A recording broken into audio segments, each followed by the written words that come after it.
منبر صوت الشعب، الراي والراي الآخر، شعب واحد ووطن واحد.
مرحبا بكم مجددا مشاهدين لصوت الشعب. خلونا نعتذر أول حاجة لأنه للأسف الشديد الإنترنت العدد بتاع الناس داخل الاستديو خلى الإنترنت بتاعي يكون very weak. أنا ما قادر أخش الاستديو and actually I don't know how the show will go like this. So that's why I need to limit الناس numbers because في ناس بيجوا في استديو انترنت بتاعهم ضعيف. سو انترنت بتاعهم لما يكون ضعيف والانترنت بتاعي برضه في الاستديو بيضيف لي الانترنت بتاعي انا ذاته. سو ذات وايل في ناس انا كنت لازم انا رسلت لكم اللينك امباسادور ايمانويل، انا رسلت لك اللينك، كذلك فرانسيس انا رسلت لك، ودومينيك انا رسلت لك، والرئيس انا رسلت لكم اللينك. Let me try to apologize لفي ناس I will not send them the link because actually الانترنت بتاعهم الضعف بتاع الانترنت بيأثر على الانترنت بتاعي. لأنه in my view actually we should have kind of 6 point and we remain with 3 point اللي هو the issue of the economic situation in the country, and also the last point is political parties and political movement in the Republic of South Sudan. Actually, some of them, they are working without any ideological or political ideologies. So ده بكون ده نقطتين الباقي. الزمن بتاعي برضو ماشي خلاص to be limit because أنا عندي a lot of homework I have to do them. But أنا I hope Ambassador Emmanuel Ajawin, you are not still in that studio, and Dominic Okwai, Philemon is here, Francis is here. Kazalik rest. Actually, I send you the link. Zol Filimun, he actually feel the last comment bitaw show me nugata, he raised some important point. And I want him also to come and complete because your minute actually was finished. But he was telling me, let me give him another 2 minutes so he can finish. He can finish his comment. في some point في الليمون لما هو كان قاعد يتكلم وانا كنت داير ايمانويل برضه هو لما نجي وفرانسيس دكتور فرانسيس ودومينيك اوكوار لازم يعلقوا على كلام بتاع انا على كلام بتاع فيلمون because Filimoni was saying Kir and Riak they need to be their term need to be extended. So the question, and also I want Filimun to answer the question because just kind of because of the sake of talking, we need to talk. Is not helping the people of South Sudan. The question actually, Alana, I want from Filimun to answer. What did Kir and Riak implement the RCs, the agreement now? Did they implement it? This question need to be answered. We need to be honest when we are answering the question. We need to actually to extend it, the period between Kir or the period between Riak Machar. The main question, all of us, we need to answer.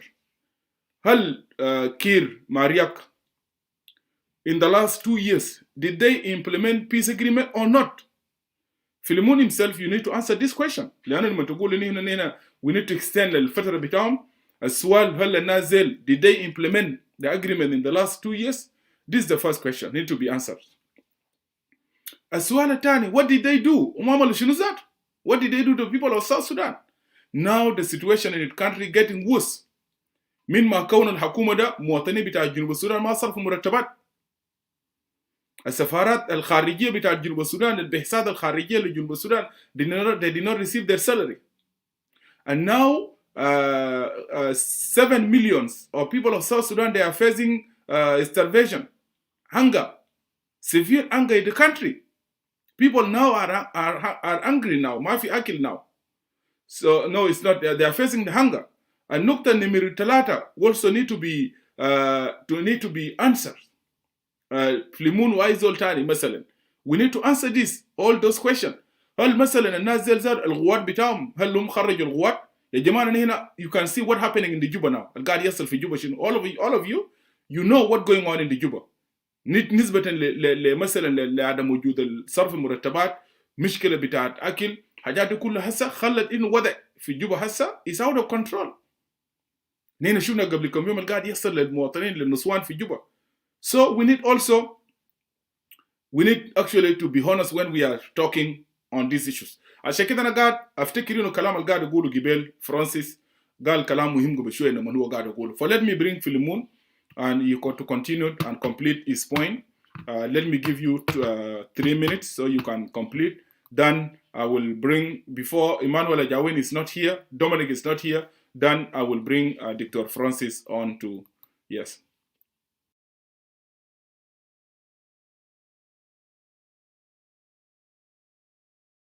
Unmute yourself, please. Unmute myself. Yeah. Okay. Brother Edward, thank you for bringing us back. I was wondering what happened. Going back to what I've been talking for the extensions that Peter Nyaba mentions, I said it very clearly that the extension is good for the certain condition that we can put it, in order for leaders of the country, they should work together. And also, I said it very, very clearly that the extensions should be done under these two leaders. I'm not saying this because I want them to stay on power, but I see the condition, I see the situation in the country. Let me give you the examples that why I'm saying that, these people, they will be given, the extension should be guided by them so that they can do things right. Number one, we want, when they work together, when we give them extensions, they will be guided. They will be guided that South Sudanese, they need change. Okay? Change is needed in the country. And they have to, they will not think about their leadership, because 10 to 15 years, if you look at their age is almost, even nature itself will, see their age. Their age cannot allow them to work for their own interests anymore, because they have been given a condition for this extension to make sure that, they have to lay the foundation of the country. Okay, that is number one. Number two, it will give them also the chance to see what is the problem in the implementation of peace agreement. The problem now, why they are not implementing the peace agreement, they fear, there is a fear within them. Okay, if I implement the peace agreement, maybe I will be taken out, or if we go to election, then who is going to win?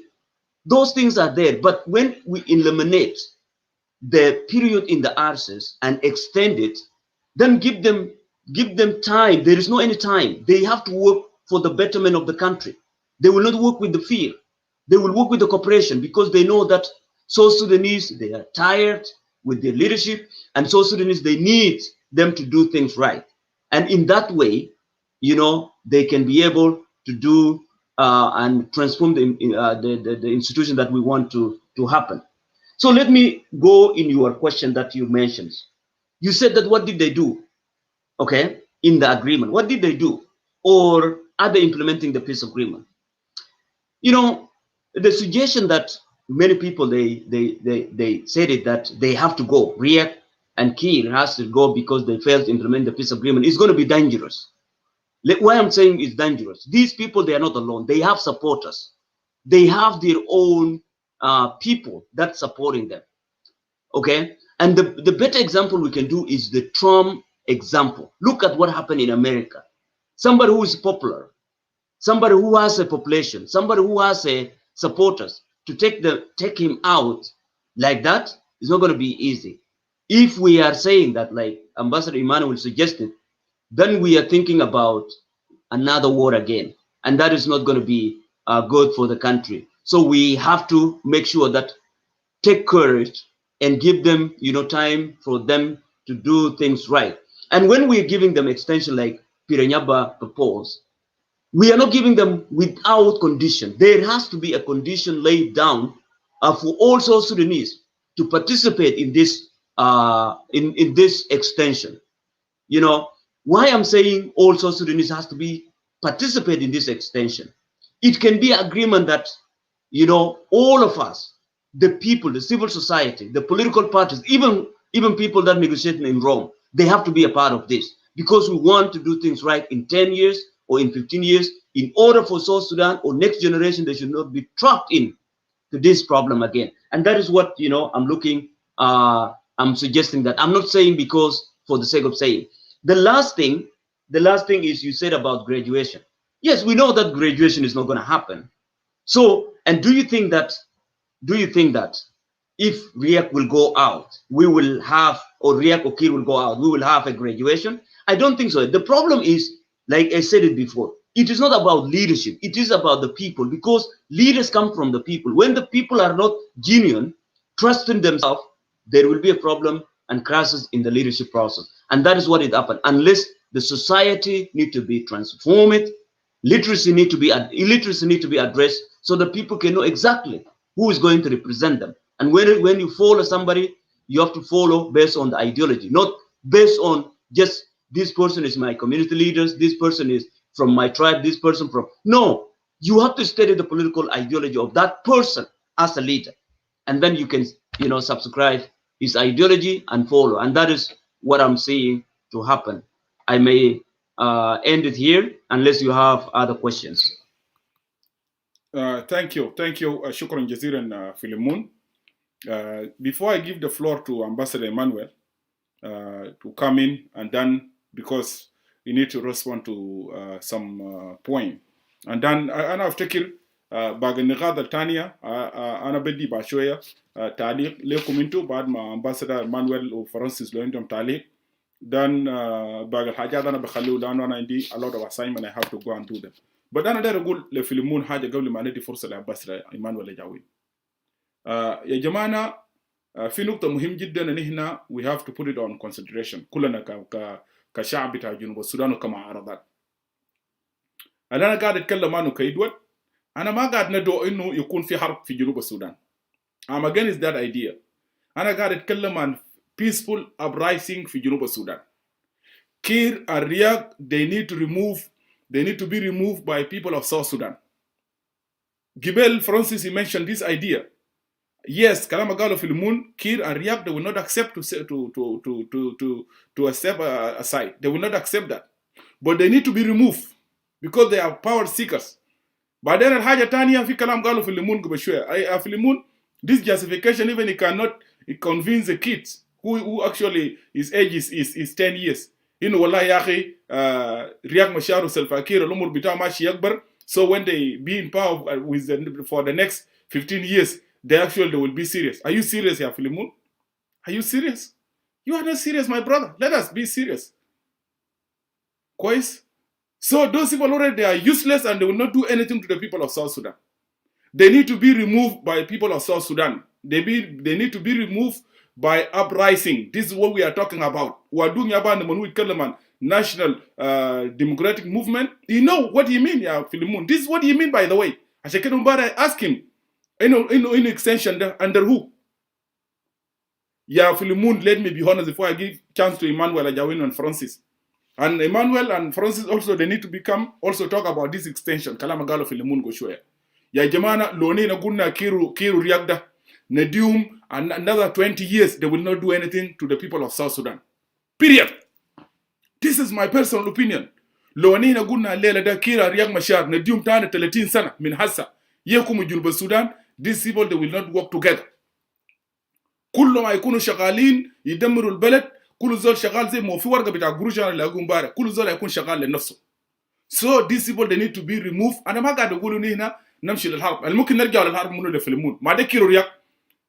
Alayna bsila mumkin narja'u yaktulu munu junubin de munu de.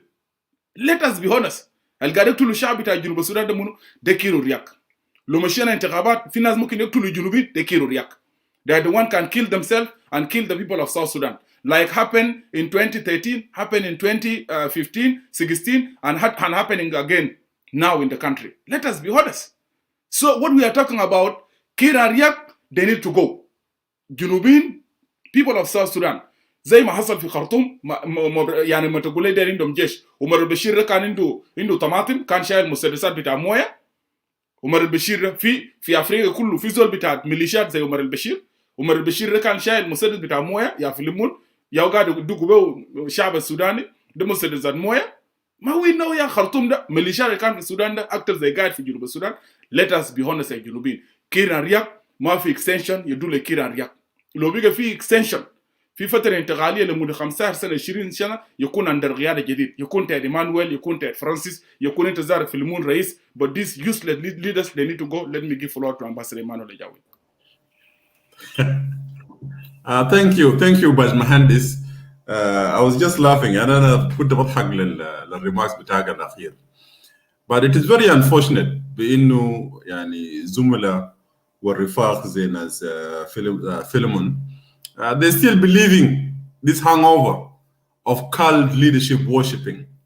That Riek is popular, or Marif Kir is popular, and therefore if people of South Sudan demand for them to go, Junub will break, the hell will break loose, because Kir. The kalam to me is not in its place. Those are just empty emotional talks. We are proposed that what is the way forward? And I could see my brothers from the Iowa are struggling to justify the need for the extension under Kir and Riek. But yet at the same time, they are crying that Kir is not implementing the security arrangement, Kir is not implementing ABC, Kir is the one running the government alone, Riek is being marginalized. So when we say that, Jama, okay, if Kir is not implementing the agreement, and you are crying that the agreement is going nowhere, why don't we reboot this agreement and start from afresh? You say, no, we don't have to do that. let's go for election. So you could see that the SPLMIO is sending mixed messages. There's no coherency. There's no consistency in their message as to even what they want. Okay. The agreement has collapsed. If you see those of Red and those of Philemon, they are agreeing with us that the agreement is having difficulties being implemented. And what is the underlying reason behind the lack of implementing the agreement? They will tell you it is the lack of political will. If you're saying Mafi Irada Siyasiya means Salva-Kiir to implement, then Junubin cannot be kept hostage because an agreement you got yourself into with Kiir is not implementing it, neither you are doing anything. And because they visited, and sorry my language, Kalbete Surah, so people cannot just continue whipping a dead horse. And that is why the people of South Sudan are saying we are not going to be held hostage by the lack of the implementation and by these two leaders who have become an instrument of death. They have become the instrument of anti-progress in South Sudan. Kiir and Riek, they gotta go. It is clear. From 2005, Riek Selfa has been the president. Riek has been his deputy. Okay, for 8 years. Now they continue the same from 2015 لحد يومنا هذا. Is these two gentlemen still controlling the apparatus of power in the country? What have they done in South Sudan? Has the economy developed in South Sudan? No. Is there infrastructure in South Sudan under Kiir and Riek? No. But what has Kiir done and Riek? They have killed innocent South Sudanese. They have destroyed the hope of the people of South Sudan. As we talk today, 6.5 million South Sudanese are in exile. More than 300,000 are internally displaced. The economy of the country has collapsed already. South Sudan جماعة كنت بلقى استغلال بتاعه الجنيه الدولار كان بيساوي 2 جنيه بتاع جنوب السودان. دولار كان بيساوي 2 جنيه. اليوم دولار بيساوي كم؟ زمن ده كان ما عندنا عملة بتاع 1000 نوت. كان ما عندنا. هسه جنوب اللي 1000 نوت. Economy has collapsed. Because of who? Because of who? Because of power struggle between Salva-Kiir and Riek. They signed the agreement in 2015. بس سنة أقل من سنة بعد المنضاء بتاع الاتفاقية سلام في أديس أبابا الأرسز الأول رياق وسلفا شاكلوا في جيوان في قصر جمهوري كوماج جام فوقه.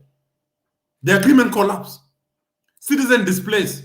Thousands of innocent civilians, no less than 500,000 South Sudanese, they have died because of Riek and Kiir. Given another chance under revitalized arses. Today, Ajama, Junubin Del, what does it take us to realize that Kiir and Riek are not up to no good? Kiir and Riek cannot bring any peace in our country. Under revitalized arses, today, it's only 1 year left. Nothing has been implemented. There's no national army yet.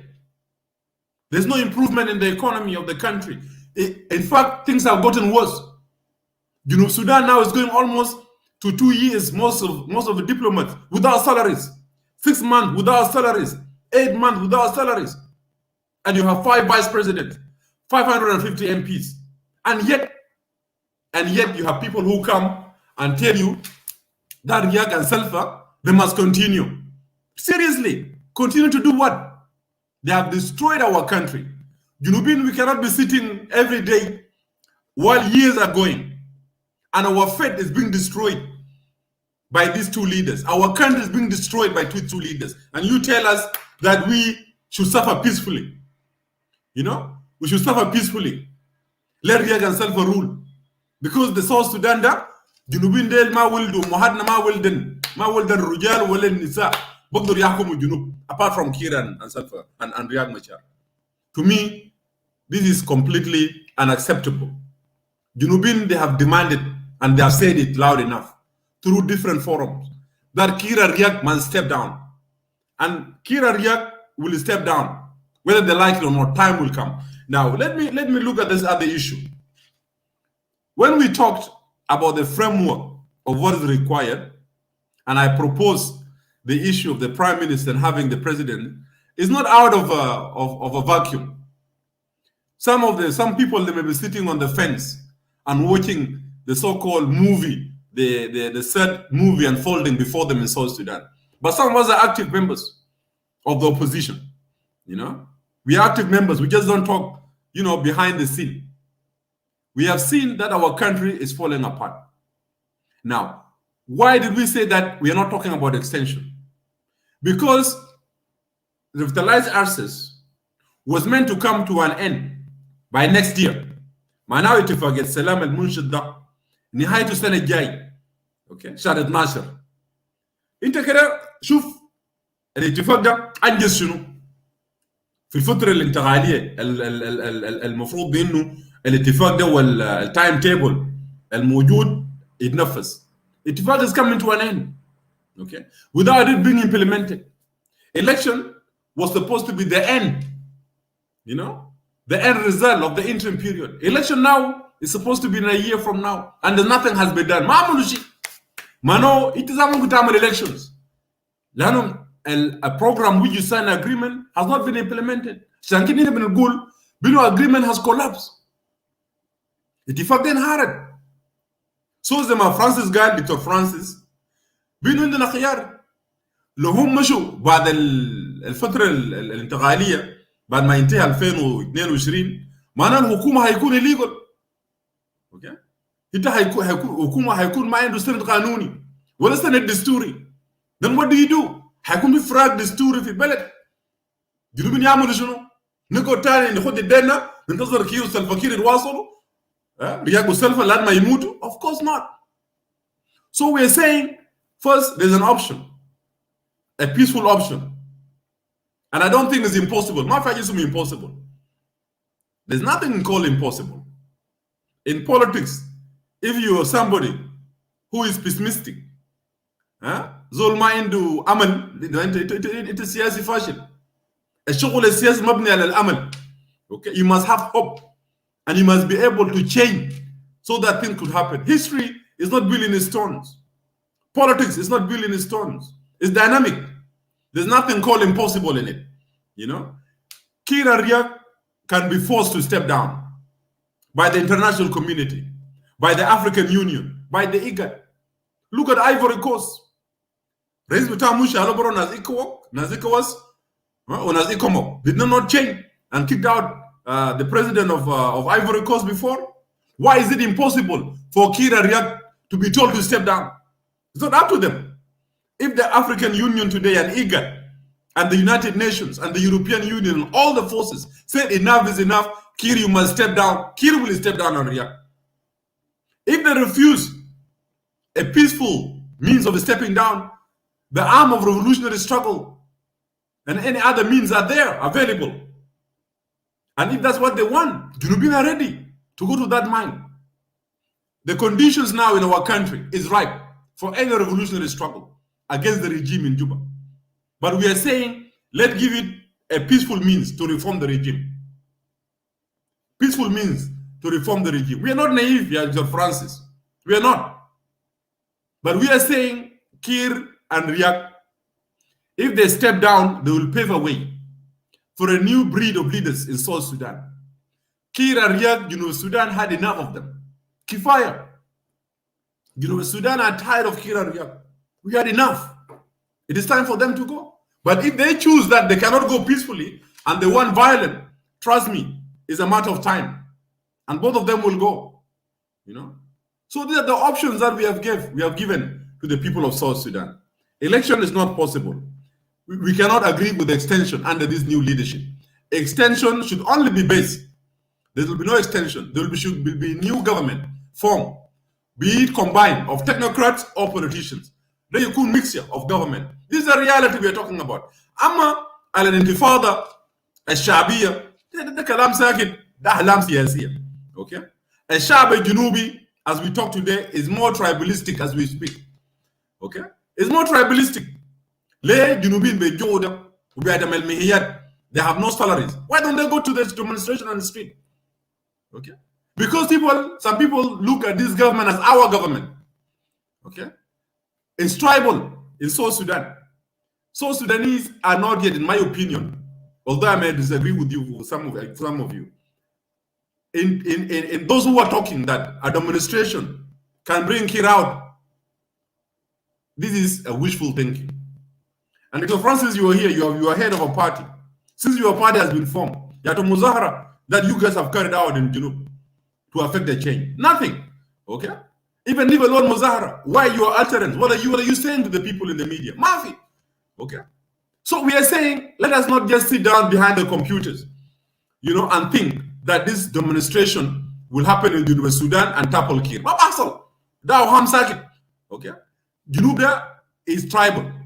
And Junubin net they have not reached a level of peaceful demonstration. Junubin we know Lozilu, Mamshu Rabat. Okay, this is how the culture is in Junub.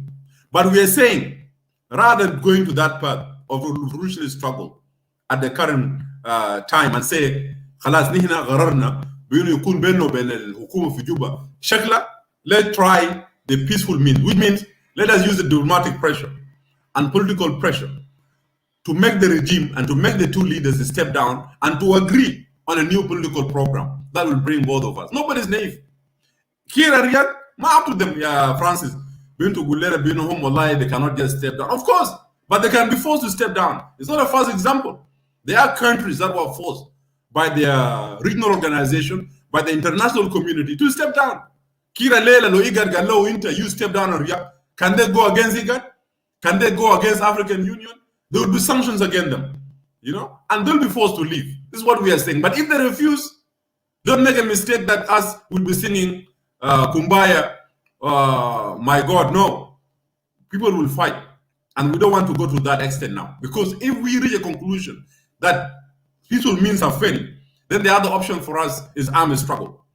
And this will be costly to the country, and a lot of lives will be lost. Thank you.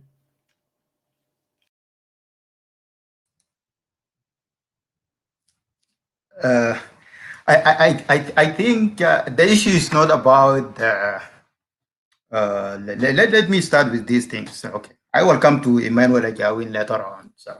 So basically, I disagree with Philemon blaming the people of South Sudan that because the people of when people are bad, that's mean the leaders are bad, because the leaders, they come from the people.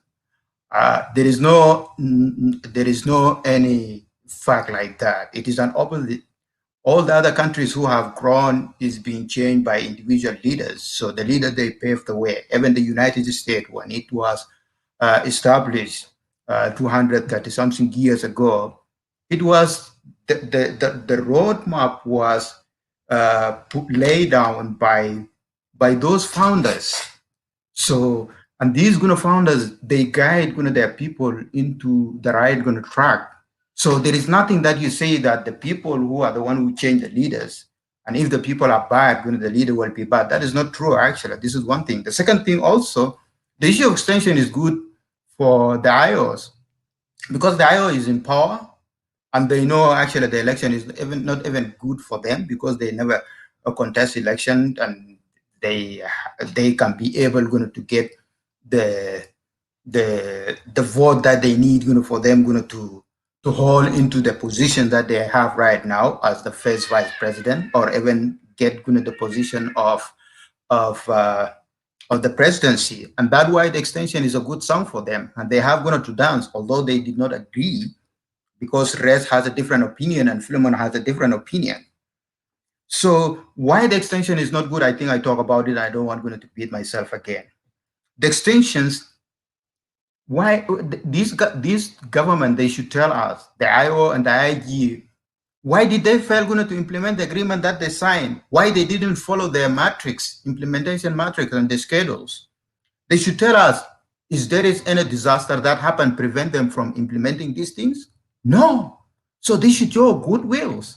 If they have done something, they would say, okay, we give ourselves these three interim 4 years interim period. And now, actually, when we came into the implementation, we did this part, but this part, actually, we were cut off by the by the short time. And that's why we are asking you, the people of South Sudan, to give us an extension so that we can complete this thing. But they have not done anything.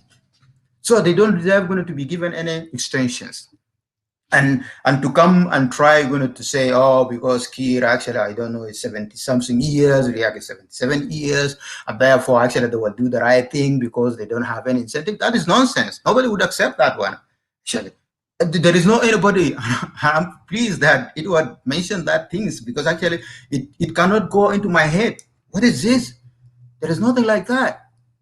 You see, because Mugabe stayed in power up to 90 something.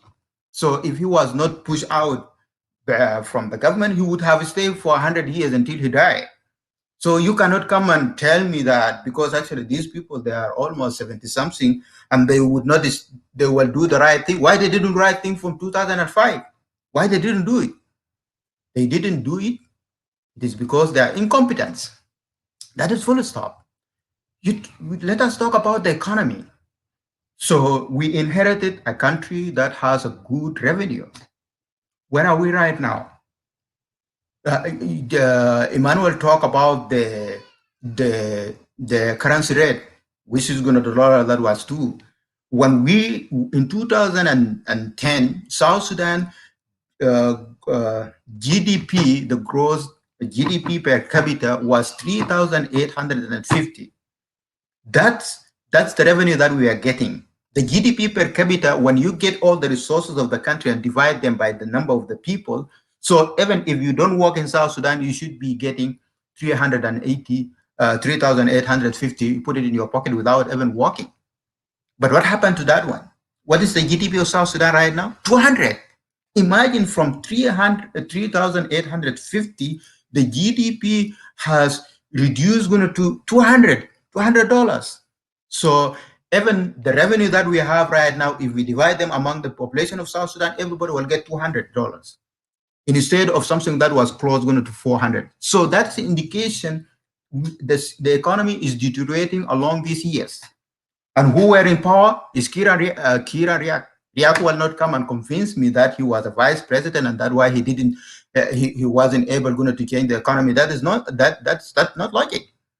I don't know what is the economic plan of the IO. What do they? How would they change these situations? And it was obvious from the government. They put incompetent people. The Minister of Health. We talk about it here for several weeks, but Riek refused to change it. Although she was incompetent, she doesn't have even a certificate of, I don't know, primary school or something like that. So these are the people whom we trusted so that we give them. So they don't deserve to be given an extension.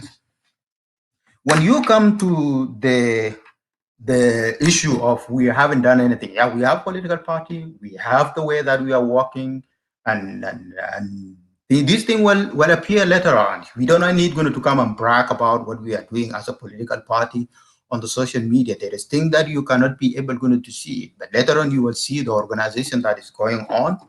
We believe that going into negotiation with the government is not the right thing. Carrying arms is not the right thing to do. So the change in South Sudan will come through a peaceful means, which is the revolution of the people. And for you to bring the revolution, the environment is conducive right now. The situation is going to worse. And these people later on, with the education that is going underground, actually there is something that will come up.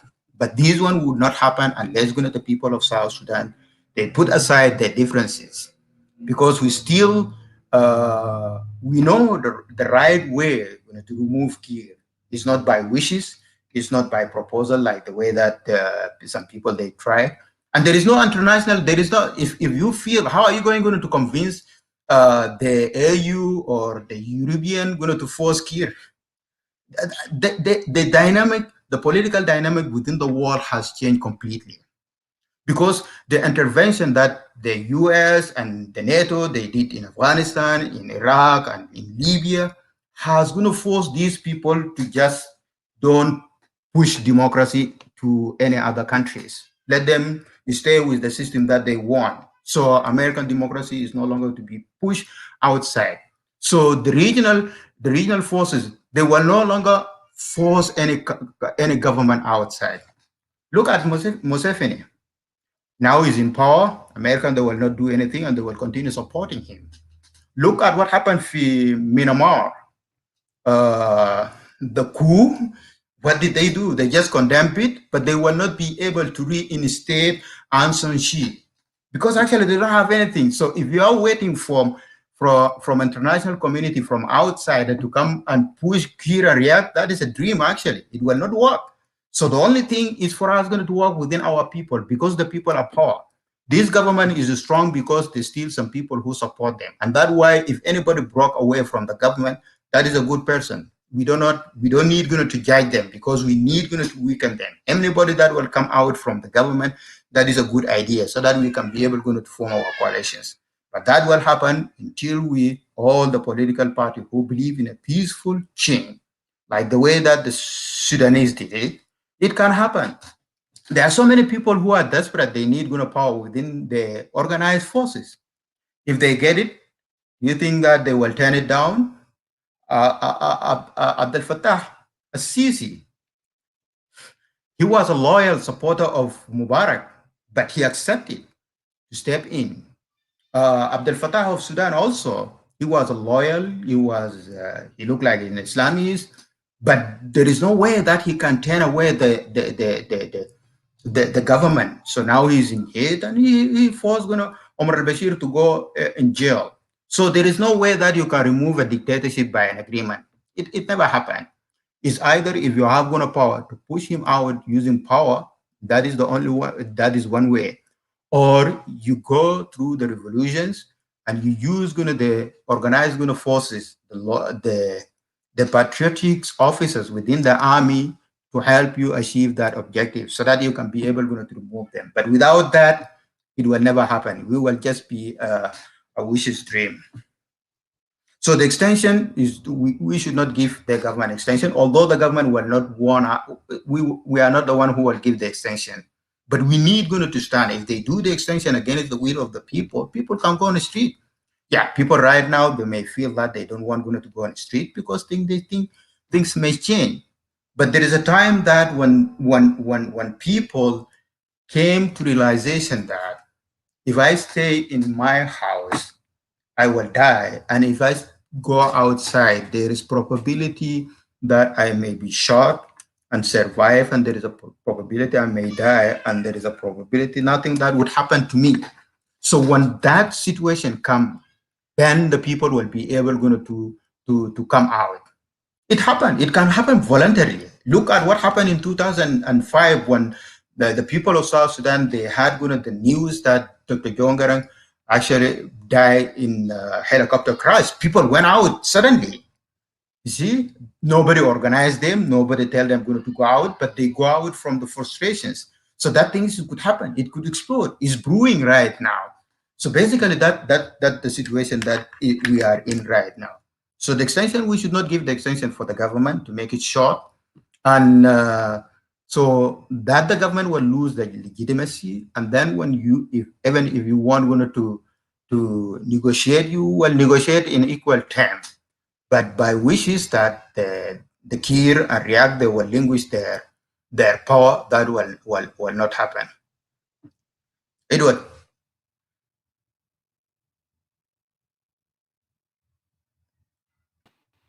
شكرا دكتور. شكرا جزيلا دكتور فرانسيس. just a minute دكتور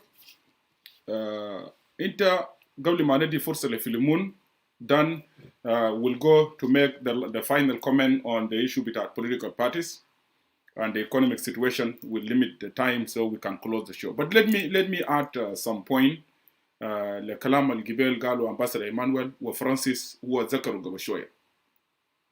أنا كومنت بتاعي أنا خلينا نعمله بعربي لأنه أنا داير يمشي لكل الناس في جنوب السودان. اللي أنا داير أقوله في نقاط مهمة جدا دكتور فرانسيس أشار له.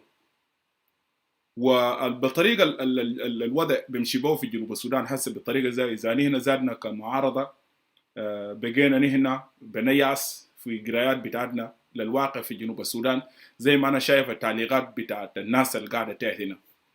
فرانسيس أشار إنه المجتمع الدولي ما يقدر يجي ويقوم يطرد النظام الموجود في جنوب السودان. جنوبين لازم انتوا كلام ده نحن نخطه في راسنا كويس. All of us, people of South Sudan, let me tell you this. الناس قاعدين يشاهدوا الشو ده. وانا ده نضيف كلام قاله فرانسيس هسه بنقاط اللي انا قاعد افتكر انه all of us في جنوب السودان لازم نصل للمستوى ده. لو ناس قاعد يفتكر انه مثلا بيجينا امريكان وهم يشيلوا كير وسلفاكير برا من السلطه، يا جنوبين انتوا هتنتظروا لحد ما يوم البقره تنقلب انسان. لحد البقره لما هو ينقلب انسان انتوا هتنتظروا يوم ده، ويوم ده بيجي 200 انا كيدوت I don't know. يعني مثلا مرات امباسادور ايمانويل قاعد يقول ان انتوا هتنتظروا until the cows come home. But also Ambassador Emmanuel, the cows in South Sudan, they come home always because they know where they are. يعني أنا سيت بقر كده شطار لما نفيكم بيمشي بيلفوا بيعرفوا المنطقة بتاعهم وين بيجوا راجعين. So maybe the cows will start coming home from Juba Sudan now. So النقطة ده let us go to with another assumption بتاع إنه what is supposed to happen. ده الجنوبين ده حاجة نينا نخطو في بالنا كلنا كشعب بتاع جنوب السودان. ده واحد. الاثنين نحن ذاتنا كشعب بتاع جنوب السودان، وده النقطة أنا كيدوت اللي أنا قاعد انطلق منه، وأنا قاعد always I depend my argument، وده السبب اللي أنا قاعد في السوشيال ميديا. لأنه لو أنا مثلا أنا كيدوت أنا قاعد أقتنع إنه سلفاكير مثلا ما يمشي، والشعب بتاع جنوب السودان القبلية مؤثر فوقهم، والشعب بتاع جنوب السودان منقسمين، معناه أن هنا there is no reason for all of us to be here in social media. Otherwise we are making noise and we don't know what we are doing. هاي بكون هنا قاعدين نعمل إزاي ساكت unless we don't know what أننا شغالين في شنو. لكن let's come to the real argument and the real discussion زي ما قالوا الدكتور فرانسيس قبل شوية. أنا كإدوارد let me take my example. I'm here in social media, I'm not wasting my time. أنا بعرف إنه people are power. شعب هم يا القوة بتاع الشعب بتاعنا في جنوب السودان في كل الدول بتاع العالم. الحاصل في مصر ده كان الشعب المصري، ما ناس تانيين ما مشوا أمريكان وعملوا مظاهرات في مصر. الزيمبابوي اللي قالوا قبل شوية دكتور فرانسيس، في زيمبابوي الناس اللي عملوا مظاهرات كانوا شعب. في غانا في مالي الحاصل قبل فترة في مالي ده كان منو؟ ده المظاهرات كان ده مظاهرات قايو جنبه منو؟ opposition. they keep doing لحد ما حصل وطنيين في الجيش عملوا الانقلاب. اللي كان حاصل في السودان ده شنو؟ يا جماعة المجتمع الدولي الجبهة الإسلامية في لمدة 30 سنة في تاريخ السودان الكيزان ديل كانوا بيمارسوا أبشع الممارسات في الشعب بتاع جنوب السودان. المجتمع الدولي ما يتدخلوا كويس. ده نقطة we have to consider this كويس. شوفوا اللي كان بيعملوا كيزان في دارفور بيكتبوا كان بيكتبوا تقارير. لكن شوف لما الشعب السوداني خلاص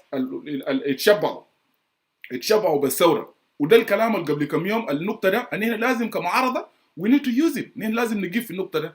النقطة اللي قالوا دكتور أدوك بروف أدوك إنه يا جماعة الثورة ده في جنوب السودان بتقوم. الثورة هتقوم. طيب كيف الثورة ده هتقوم؟ بروف أدى تحليل منطقي جدا ومهم إنه الثورة ده لما الناس وطبعا نظر له بفهم بتاع الديالكتيك وفهم بتاع الفيزياء إنه لما الحياة في جنوب تتساوى الموت مع الحياة. يا جماعة هسه في جنوب السماء الوضع ده خلاص جاء. just let us keep wait. الوضع بتاع إنه حياة في جنوب السودان يتساوى مع الموت. منو فيكم الناس اللي قاعدين في اللايف فيديو والناس اللي قاعدين في بوديوم اللي بيجي بنضموا لي بعد شوية who is not agreeing with me and with Prof إنه هسه الحياة مع الموت في جنوب السودان بدأت قاعدة تتساوى. ما هسه حياة مع الموت في جنوب بدأت قاعدة تتساوى. يا جماعة الناس هسه قاعدة تموت ساكت في جنوب كل المدن بتاع جنوب السودان. الناس بتاعنا قاعدة تقتلوا مرض، الناس بتاعنا قاعدة تقتلوا مجاعة. بعد شوية بيجي وقت الناس بتشوف يا جماعة هوي هسه هنا ياو عايشين ياو قاعدين نموت بوضع بشع. وصلنا في مستوى بتاع في جوبا. يا أخي خلينا أعمل لكم comment. And I want Dr. Francis and Philemon to make comment on it. Let us be honest يا جماعة. هنا ما نلعب. كنا نعمل comment قبل كم يوم المرة اللي اغتصبوها في جوبا. المرة حاجة الكبيرة اللي اغتصبوها في جوبا يا فرانسيس. المرة قدروا مهاتنا نحن. المرة دي قدروا ميانا ده اللي اغتصبت في جوبا قبل كم يوم. أنا مبارر رسلوا لي صور بتاعه ولا أنا بكيت. لكن what is very interesting what is very interesting في comment بتاعي was very إذا كان ده الدولة هنا كنا بنشاكل عشان نقدم نطلع الدولة ده ونبني دولة بتاع جنوب السودان بقينا هنا بنغتصب أمهات. I never seen my life مرة عمرها 50 سنة ولا كم 50 سنة. This is happening في جنوب السودان. لكن let me make what I want to say the comment. الكومنت كان وين؟ الكومنت كان للنسوان اللي يتكلموا كده بس انتبهوا الناس قاعدين يشيروا اللايف فيديو ده. النسوان اللي كان قاعدين يتكلموا في لما مايكل كريستوفر عمل لهم انترفيو في النسوان اللي يتكلموا كان بيقولوا شنو؟ جنوبين عشان كده مرات انا قاعد اقول جنوبين هنا في جزء مننا ذاكرتنا ضعيفه وفي ناس ما بيعرفوا what they doing. ناس امتيازين ماشيين ساكت بس ما بيعينوا للمستقبل وللمصلحه البعيد. النسوان ده كان بيقول يا جماعه قال شوف قالوا شنو؟ ثلاثه النسوان اللي اتكلموا قالوا اننا لما كنا في الزمن عمر البشير لما كنا في السودان حتى رغم عمر البشير كعب اننا ما كان بيحصل لنا ده ما كان بيحصل لنا في السودان. ده النقطه ده انا كيدود النقطه ده علمني شديد جدا كويس. وانا بكيت ليه؟ لانه امهاتنا بقى يفضلوا وجودهم في السودان اكثر من وجودهم في الدوله بتاع جنوب السودان. ده الثوره منو فيكم اللي ما حركوا الكلام ده؟ منو فيكم الناس اللي انتوا قاعدين دلوقتي بيكتبوا في الكومنت ولا بيتكلموا شنو ده؟ منو فيكم هسه في الدوله؟ يا جماعه هنا وصلنا المرحله اللي بقينا بنغتصبوا نسوان في عمر 50 سنه. الزول زي يا اخي جوبا ده مع بنات كتار يا اخي فيه يوغنديات فيه كينيات فيه بورونديات فيه روانديات جنوب ده كله كويس. منو فيكم انتوا قاعدين تتكلموا ده هنا وصلنا نغتصب. انا تخيلت امي والله لما مبارك رسلوا لي الصور انا بكيت الله يرحمها بكيت. لما انا شفت الصور بتاع المره ده والله انا بكيت حاجه كبيره قدر امي انا ده يا اخي معقوله يا جنوبيين يا اخي why this happening؟ لانه اننا قاعدين نفقد القيم. ده بيحرك المشاعر بتاع الجنوبيين. الثوره جايه يا جنوبيين لا القبليه اللي انتوا قاعدين تقولوا ده الثوره ده بتقوم انتوا لو دايرين ولا ما دايرين. الثوره ده هتقوم ما بيمسك سنه ولا سنتين ما في ثوره قام في جنوب السودان. مارك داون ماي وورد. الثوره ده الناس اللي بيقولوا الثوره ده الناس الموجودين في الداخل في جوبا ده الناس اللي بيطلعوا الشارع ولا اساكر للزار ما يطلعوا الشارع بالسلاح. اسمعوا كلامي ده كويس. الاساكر اللي انتوا قاعدين تقولوا ده ما عندهم امهات. الاساكر اللي ولدوهم من وين؟ كل زول فيكم يجي فوقنا يقول لي ادوارد كلام انت قاعد تقوله حتى شايلين الصراع ده. الاساكر اللي انتوا شايفينهم ديل ما عندهم امهات. عندهم امهات. انا متاكد لو انتوا عملنا سيرفي امبارح ده على الحادثه بتاع الحج الكبير والنسوان اللي بيغتصبون كل يوم منو فيكم ما عنده ام يا اخي؟ خد يور سيلف ان ذات بوزيشن. انت ذات امك ده ممكن يحصل له الحصل للحاجه الكبيره دي اذا اننا وصلنا للمرحله ده. معناها we need a government. We need a system in the country. What do we need now في جنوب السودان? We need government in the place right now. نحن دايرين government في جنوب السودان هسه يا جنوبين to save the situation. To do this طبعا this is the very funny part. وقبل دكتور فرانسيس يتكلم عنه. انا كلام بتاع emotional رياق مشاعر يعني في ناس بيجي قاعد يقدسوا رياق ده ربنا زي if رياق is not there nothing will happen in South Sudan. Hell no. في ناس the narrow-minded people they put in if Salva Kiir is not in the power nothing will happen in South Sudan. And at some time I'm just this is really I don't believe sometimes when people think like this. And I gotta say what Salva Kiir doing to the people of South Sudan now? What Riek Machar doing to the people of South Sudan now? What Salva Kiir doing to the Denka now? What Riek Machar doing to the Nuer now? Apart from Salva killing Denka, Riek is killing Nuer. Let us be honest here, Junubin. Let us be honest. So, what I need to say, الأحلام بتاع الناس مثلا إنه والله يا جماعة نحن قبلين. No. جنوبين نحن ما كنا قبلين الجنوبين. أنا أيدور لما زول يقول لي كلام زي أنا أيدور ده. Sometimes أنا قاعد أضحك. جزء منكم أنا هنا خدنا مواقف. فرانسيس تقاعد فوق هنا ده. وأتيجي راجع في البوديوم فوق هنا ده.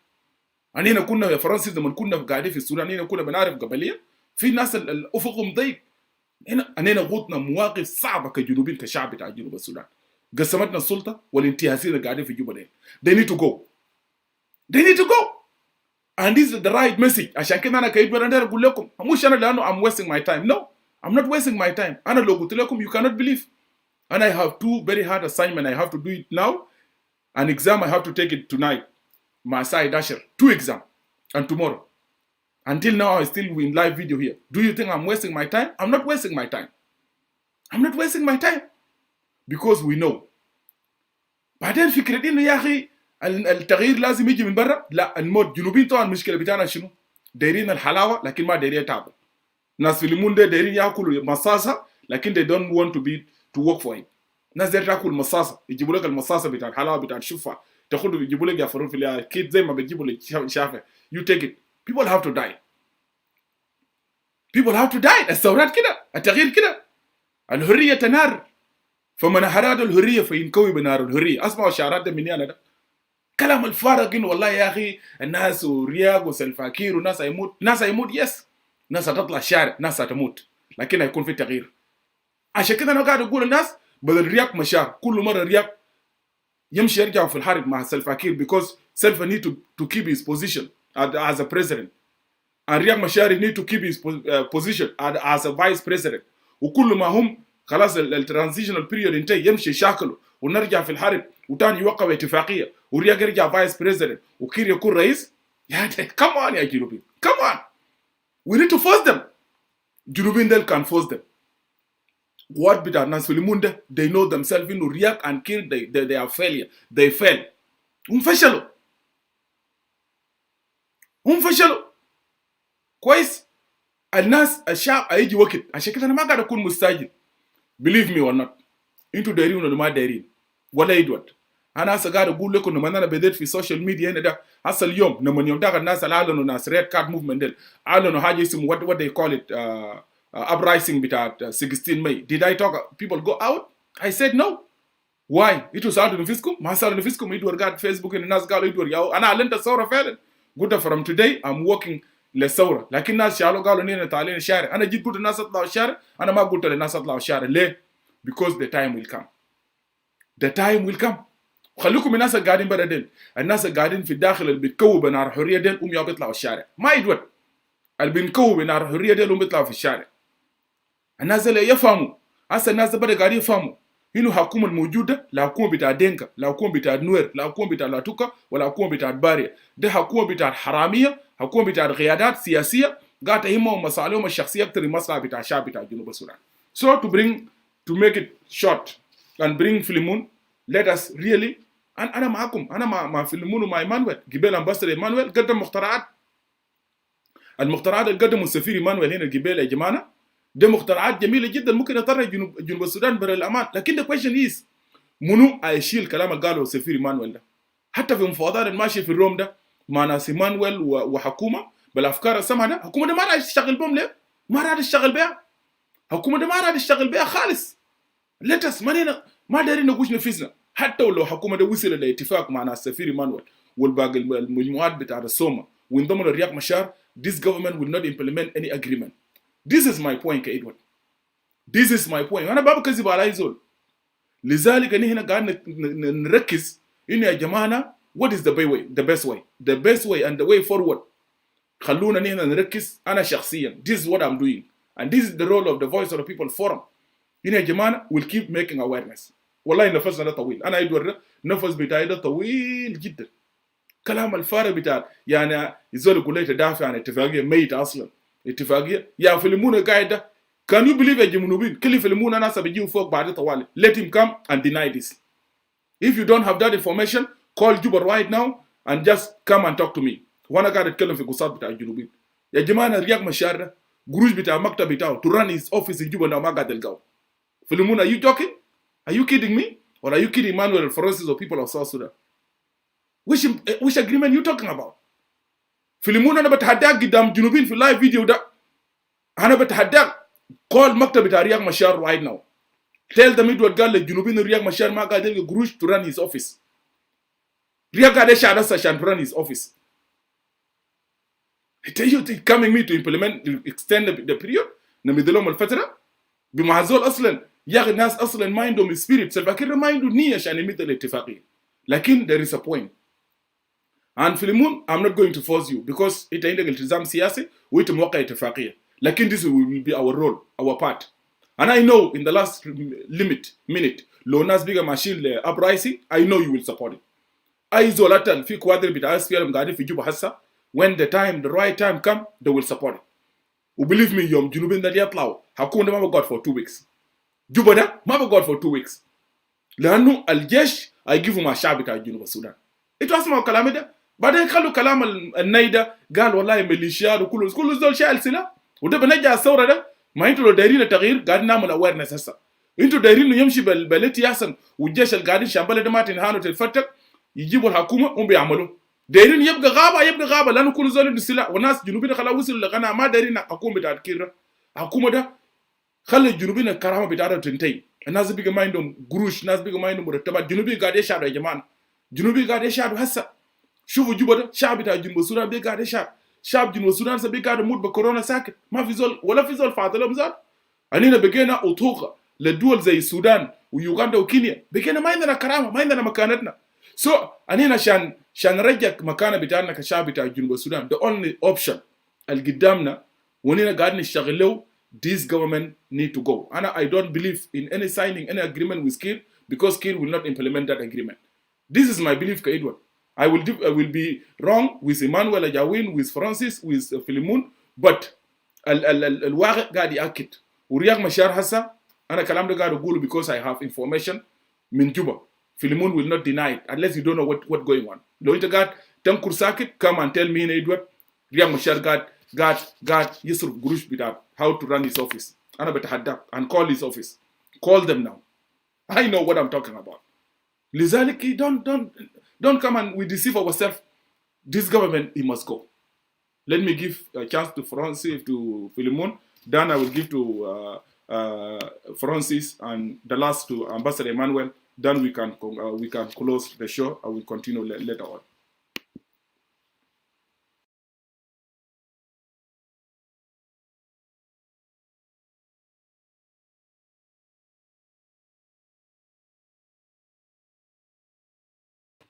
Always, please unmute yourself, Philemon. Unmute yourself. Thank you, Brother Edward. I completely agree with you that there is a lot of challenges that SPLM-IO is going through in Juba. I'm not here to deny the fact that there is a problem in South Sudan. Okay, IO was established because of the problem that we are facing in the country. And IO fought a war that to change the country.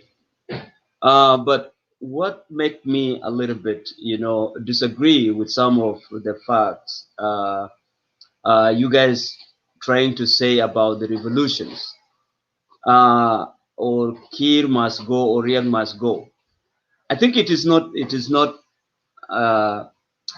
something that is new. I think we've been saying this, including myself. We've been saying that Kir must go. And we also have to look when Dr. Nyaba made it that proposal. Do you think that is naive to say that, these people or the terms has to be extended? No, he studied the situation. He understood the situation. He understood the setting of our society. That is why he concluded that in order for South Sudan to be in peace, there has to be extension in the transitional period. And that is what it is. Let me point out some of the most important things that why I disagree with some of the statement by my colleague or my brother, Ambassador Emmanuel. One of the reasons, one of the bigger mistakes that made the leaders, the wrong leaders in South Sudan to stay in power because of the, weakness of oppositions. Okay, when you look at the opposition are the most weakest, institution or ideological in South Sudan. How can you take out the government? How can you take out the regime that has already established with this weak, institution or weak organization of the political parties? That is one of the problems. We need to look at it. We cannot say just for the sake of saying that, Kir has to go. And how are we going to do it? That's the question, is how we're going to do it. Okay, all of us agree that they have to go or Kir must go. How are we going to do it? Who is going to lead to take the risk to make sure that this regime must be destroyed and go? Okay, these are the questions I want everybody. It's not for the sake of we can come and say that, these people must be removed. Who is going to remove them? Okay, we tried, like Ayo tried to make sure that Ayo tried militarily, and we couldn't able to destroy the regime. And as a result, we went back to agreement so that it can work another way of bringing peace into our country. And that is one thing. Some of you blaming Ayo. You blame Ayo because Ayo tried militarily and Ayo tried politically. And now we are in the agreement. And agreement doesn't work in a way we all of us agreed for the agreement to go. But are we going to jump out of the boat? No, we are not going to jump out of that. The second thing is the revolutions, the ideas of revolution. I think that ideas might workable in the 60s. But in the context of South Sudan, in my own opinions, I think South Sudanese are not ready for revolutions. Why I'm saying this? South Sudanese are not ready for revolutions. Number one, you have an institution that attached to the tribes. So now you have the minister of somebody in the ministerial position, and at the same time he's a community leader. Okay, he attached in the community leadership. You found somebody is a general in the military, still he's a community leader. Do you think that the revolution is going to happen in this way? I don't think so. That is why we are saying that by extending the term of the transitional period, we have all of us, we can take the obligation and responsibility to make sure that the institution has to be, particularly the constitution, the permanent constitution making process need to be adapted. Okay, so when the permanent constitution will be adapted, that will guide and will be the weapon for us to block whoever the crazy people will come on the power. And also, why are we saying this? We are saying this when we extended the term of transitional period, then it will allow the ideas of revolutions. We have to educate our society. We have to, do some awareness, preach them in good ideas. We detach, leaders from the people, and people has to know the right. As we speak, South Sudanese, they don't know the right. The right, they know that they have their leader or their, community leader as a minister. That is the right they know, but that is not the right, and that is what we are talking, that South Sudanese are not ready for the revolution unless we have to educate them. We have to make sure that all our community should know that, leaders only come to serve, not come to dominate people. And if also you are a minister and a community leader, why are you taking all these things together, if not confusions? So that is the things we are taking. The second thing is, the third thing, I'm thinking, the extension of the term that we are looking to happen, proposed by Dr. Nyaba, the first thing we do is we have to make a people conference. A people conference, I might, in my own opinions, those who are wasting time in Rome, they have to come in the people conference. And then all of us, we need to agree when the extension will be done. We have to agree how we're going to run during the time of extension for 10 years. Instead of they are wasting in Rome, because in Rome, I don't think so they're going to bring any solutions. We already tried and we are there. So the same trap Ayo went through, when they finish from Rome, they will come and trap in, and we also quarrel the way I'm quarreling now. And that is what, we think is not going to work. So we need to have a people conference that all the political parties should come there, even though you have a right to have a political parties, but we need to look on our political parties. Some of the people they defected, they don't have any political ideology. They defected because they have been denied to be a minister. And those people, constitution has to say something about that. Those people, they need to be blocked because they are the root cause of the problems. Because they are defecting not because of the philosophy. They are not defecting because of their political ideology. They defect because they have not been given the Minister of Petroleum. That is the problem, So these are the things that I'm seeing is very, very important. Because I'm not saying that, revolution is not going to happen. But my own opinions and my own thinking, revolution is not going to happen in the way our society has been said it. It is very difficult, because if you want to start the revolution, then maybe we can go like we Maban, we form our own Mazara somewhere, and then we can, because there is a problem, perception within us.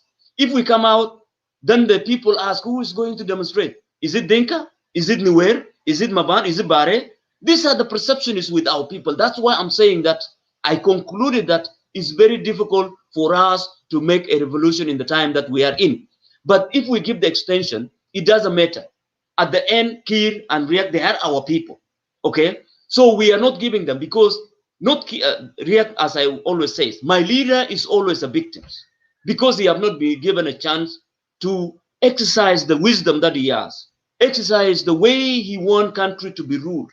Okay? As a result, most of you victimize him because simply you look the way he's working with Kir. But he's a man of the peace at the end of the day, you know. So what I'm saying here is, I'm not denying anything, but I'm seeing that there is a lot of problems within us. In terms of political parties, we have a party that is not representing people, only representing people that want positions. That is number one. We have a people that don't think that they have a right to raise their concerns. We have a people that are touched with the tribalism mentality. We have a people that don't believe on anything, only if their minister is their leader, they will listen to them. And these are the problems. And that's why earlier I said that the problem in South Sudan is not only the government, it is the people, the way we think, the way we reason it, the way we group up or moving in a group thinking is not going to help in a way that we want to build the system that we want in our country. And that is problematic. But when it comes to, can we force them? How are you going to force them? Like some of you say that we can force them out. How are you going to force Kim and Riek out from the power? Okay, when you don't have any, political or ideology to force them. You need to cultivate the political ideology. You don't have to do it like I said it earlier. Some of the opposition party, they are so weak enough to do it. So now those who are being accommodated in the presidency, some of them, they don't have any political ideology. But now the ball is between Kir and the IO, because IO, we know very well there is a heavyweight here. IO militarily is very strong, and that's why you see the militias will go across country disturbing. When they beat out, we will send them back. They will be sent back to Riek Machar, go and implement the peace agreement. And that is what it is happening. But other political parties, how are you going to do it? How are you going to force Kir out when you don't have any political ideology, when you don't have any supporters, when you don't have any, somebody to stand behind you? So these are the problems, I see. It cannot force these people out. The time of, also the time of, okay, so the time gone or what? Okay, so yeah. So lastly, my brother Edward, I agree with you. Let's do what is called, a peaceful transition, whereby Dr. Nyaba give us already the blueprint. Let's work for this peace. I know it is very hard. I know it's failing, but let's work for it, because the moment we take country back to war, South Sudan is going to be disintegrated, whereby the Equatorian will go, as you see, and where you can see, even in Upper Nile, we can, break down into the tribal countries, and that is going to be very problematic to the united South Sudan. And lastly, I agree with you. I don't disagree with you. But the way I'm thinking, things have been set in South Sudan is completely different. It is not the way we see in the Western world here. And that is where the problem, because people fail to unite. So if people fail to unite, do you think that the revolution will happen? I don't think so. And that is, my reason and the way I see. But let's give the extension. If it has happened, then we can be able to work out with all the political parties, and we can do what is called the people conference, whereby the Rome, they should not waste time in Rome. Let them come back, and all of us, we can see how extension is going to work out. And I can rest my case unless you have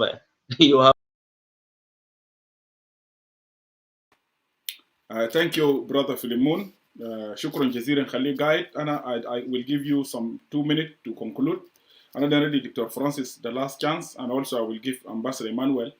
Charles Etaili, actually, you wanted to come, but before I close the show, I will give you 5 minutes because yesterday you asked.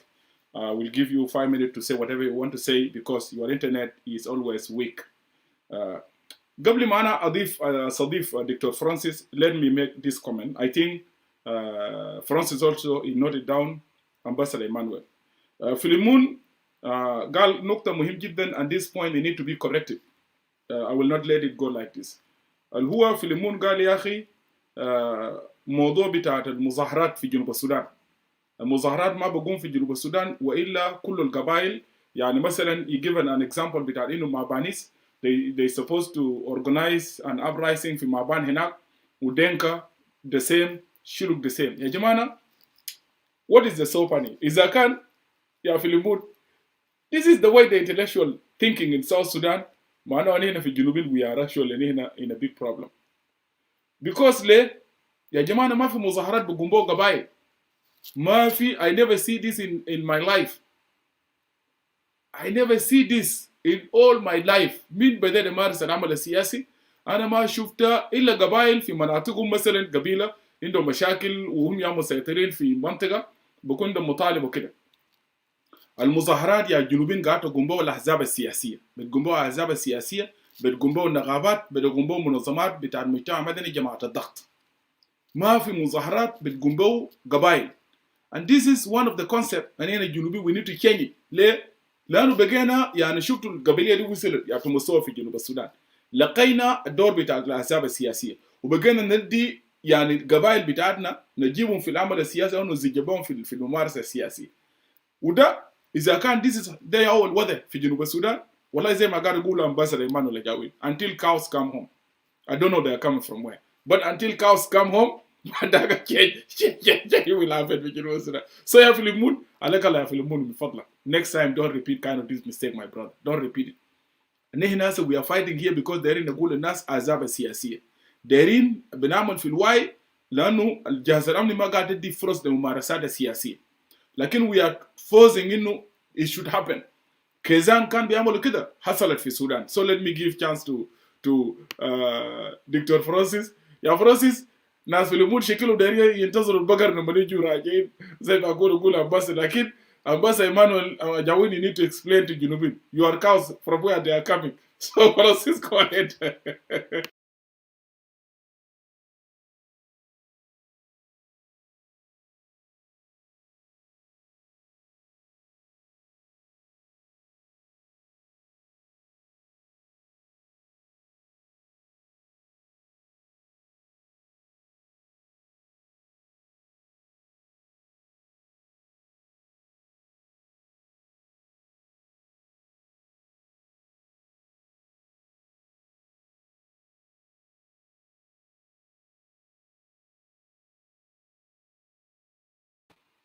يا فرانسيس دكتور unmute yourself يا أخي. Unmute yourself. Yes. I was saying that there is nothing that is impossible under the earth.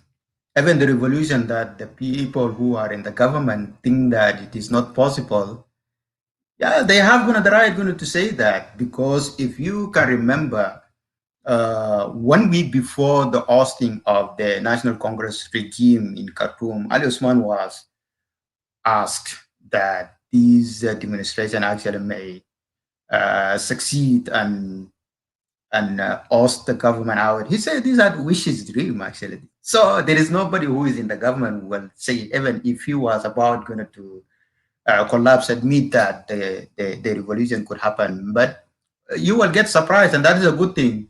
Continue that this thing, it will not happen, but it will happen, because all the environment, everything now is brewing in South Sudan. And the excuse that some people that are putting, people are divided. Yes, we are divided in South Sudan, but the revolution will not happen just from blue. We need to work for it.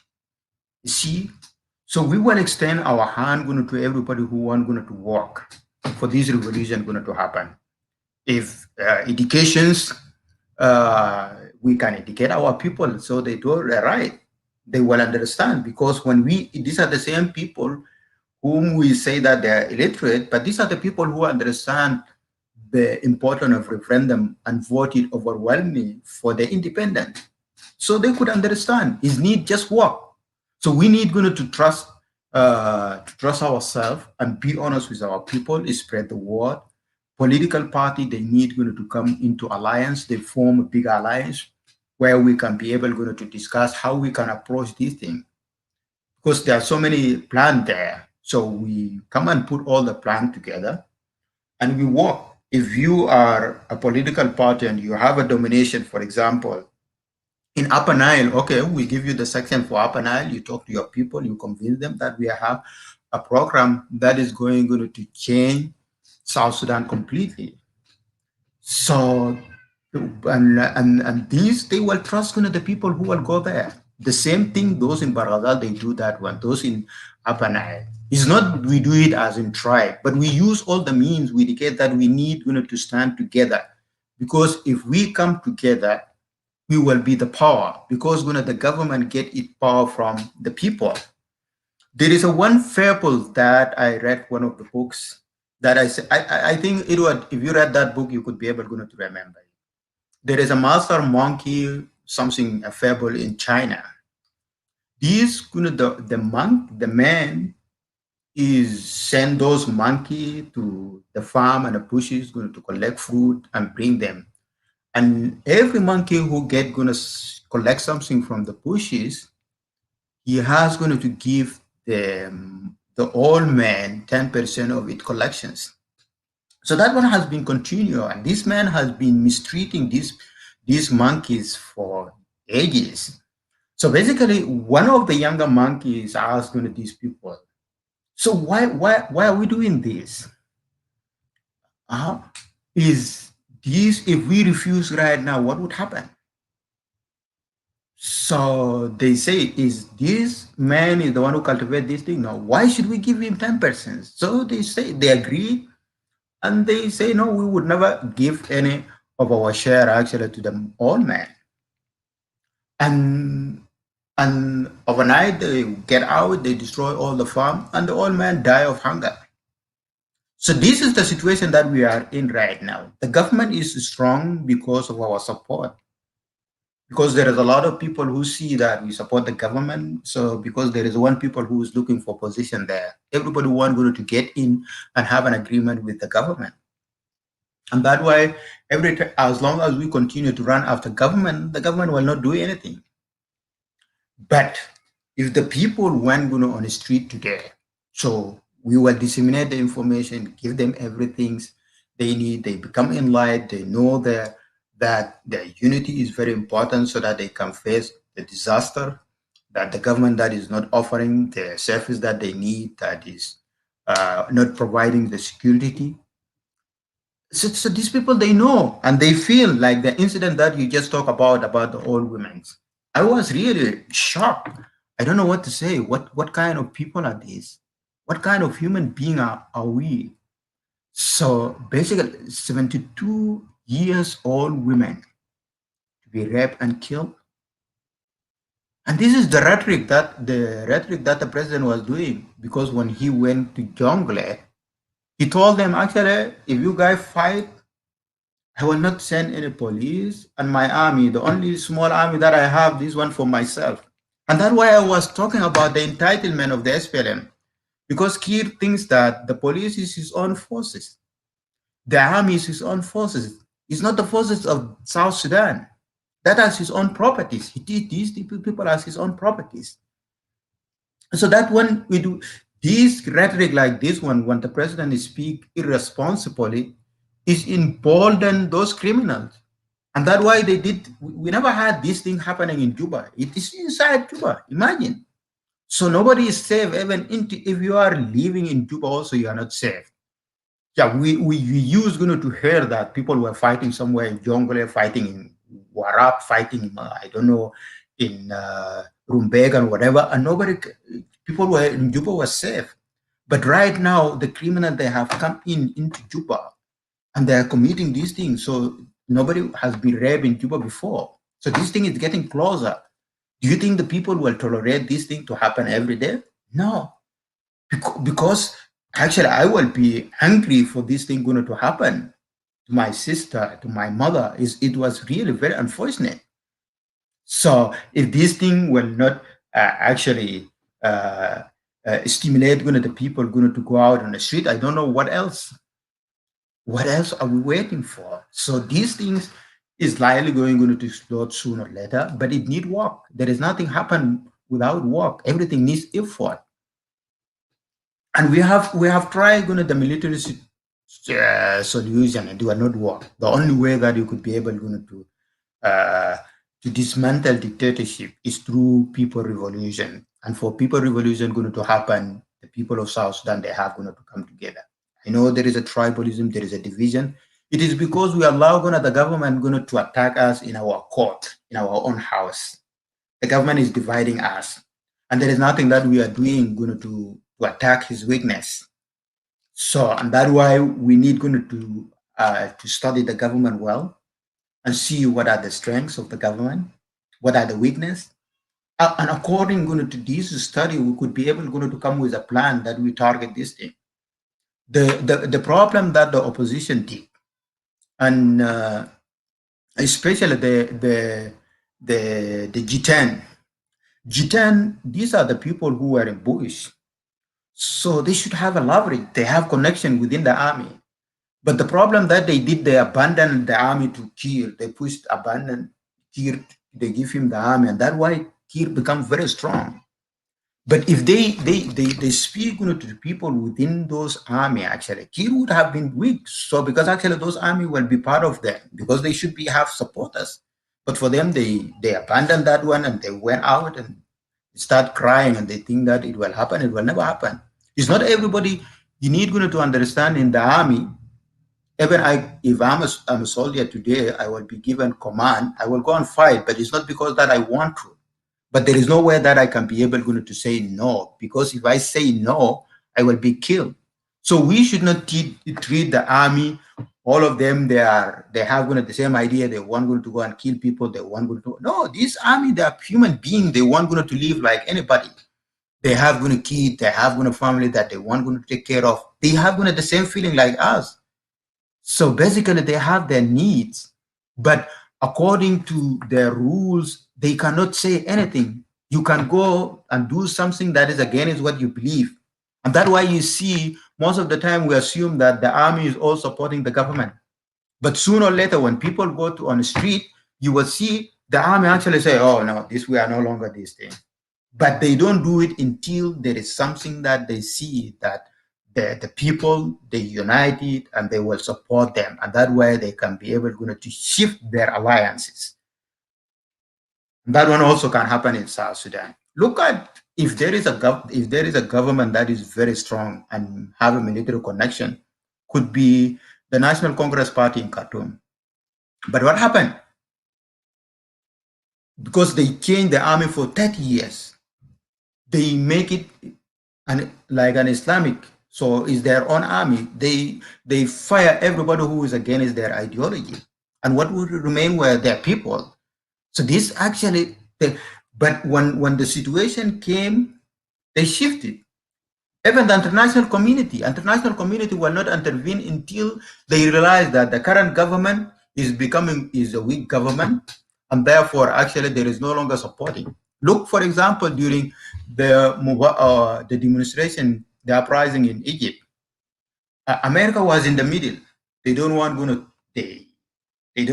condemn Mubarak, and at the same time, because they don't know what would be the outcome of this uprising. So they wait to the last minute, and when they see that actually the people that are going to win this uprising, they shifted the line and they abandoned Mubarak. So basically, for the international community to come and intervene in the issue of South Sudan, they need to see a sign from within. If there is no any movement within Cuba, there is nobody actually would risk, because these countries also they have their interests, and they will not do these things for yourself. Even the international community, when they intervene in the issue of South Sudan, which culminated the peace agreement, they didn't do it because actually they want us, but they realized that these people, they are fighting and whatever and all those things, and at the same time, although they were not serious, because they were supporting the government so that they can make some balance. They don't support the opposition to overthrow the government because that one will create some chaos and will create vacuum within political vacuum, like what happened in Somalia, and they don't want that one. So what they do, they support each, they make a balance in such a way that these two people can come to an agreement, and that's what they did in 2005. And also why they did that one, it's because actually Osama bin Laden, they bombed because of 9/11. The 9/11 helped South Sudanese so much because we use it. We've been telling them these are the Islamic regime, and you guys, you have not been listening to us, and we leverage that one. So basically, the international community will not come and intervene in the issue of South Sudan without the people of South Sudan uh, become aware of their right and the power that they have, and they start. The demonstration is not necessary that you go on the street. We have social disobedience. We could talk to everybody, disseminate information within Juba. Nobody should go for work until they pay us our salaries. Full stop. Who will come and force you from your own house out and you stand? This could be send a very strong message to the government. When they don't implement the peace agreement, also we do the same thing. So these are the pressure that we could use. But if we try to say that the using forces or rebellion, it will never work. Why? Because you will not get the support that you need. Nobody will support you. And even the support that you need is not comparison to the support the government that have. So for example, if my enemy is a heavyweight boxing, I will not go on the ring and then try to box him. No, that will not be in my side. So I will look for another way that I could be able to fight him with a different thing. So you don't go for something head to head with the government where he has advantage. No, you use a different way that you can be able to attack the government. And that is what the opposition, they need to understand that for the government, you need to understand the government, the weakness and the strengths, and those you target those specific area. We did it in military tactic, where every time that you want to attack a city, you will come and study the situation, send the people, they collect all the information, you bring it down, and then you come and analyze the situation. What is the weakest area that you could be able to get into the city? You don't go and choose where the government has all the tongue and it's the strength, and you say, okay, you want to defeat them from there. That is not the way. So you need to be smart. The opposition, they need to be smart. It's not just only, and then you need to be realistic. You need to see what is feasible, what is not feasible. Because if you have those bright idea and you like your idea not feasible, that will not help, because this itself it can demoralize you, because you will not be able to achieve any progress. And every time you don't get any progress, you will feel like actually you are not you will cool down, and then at the end you will lose everything. So basically, let us conclude. The situation in South Sudan is not the issue about the system of the government. It's about the competence of the leadership. Our leadership are not competent, and that's why with all the resources that they had since 2005, they didn't manage to do even water in Juba. There is no clean water. There is no road. There is no hospital. There is nothing. Although they have a lot, they had a lot of money. So with that situations, do you think when they don't have money, they could be able to do something? No, they will not be able to do anything.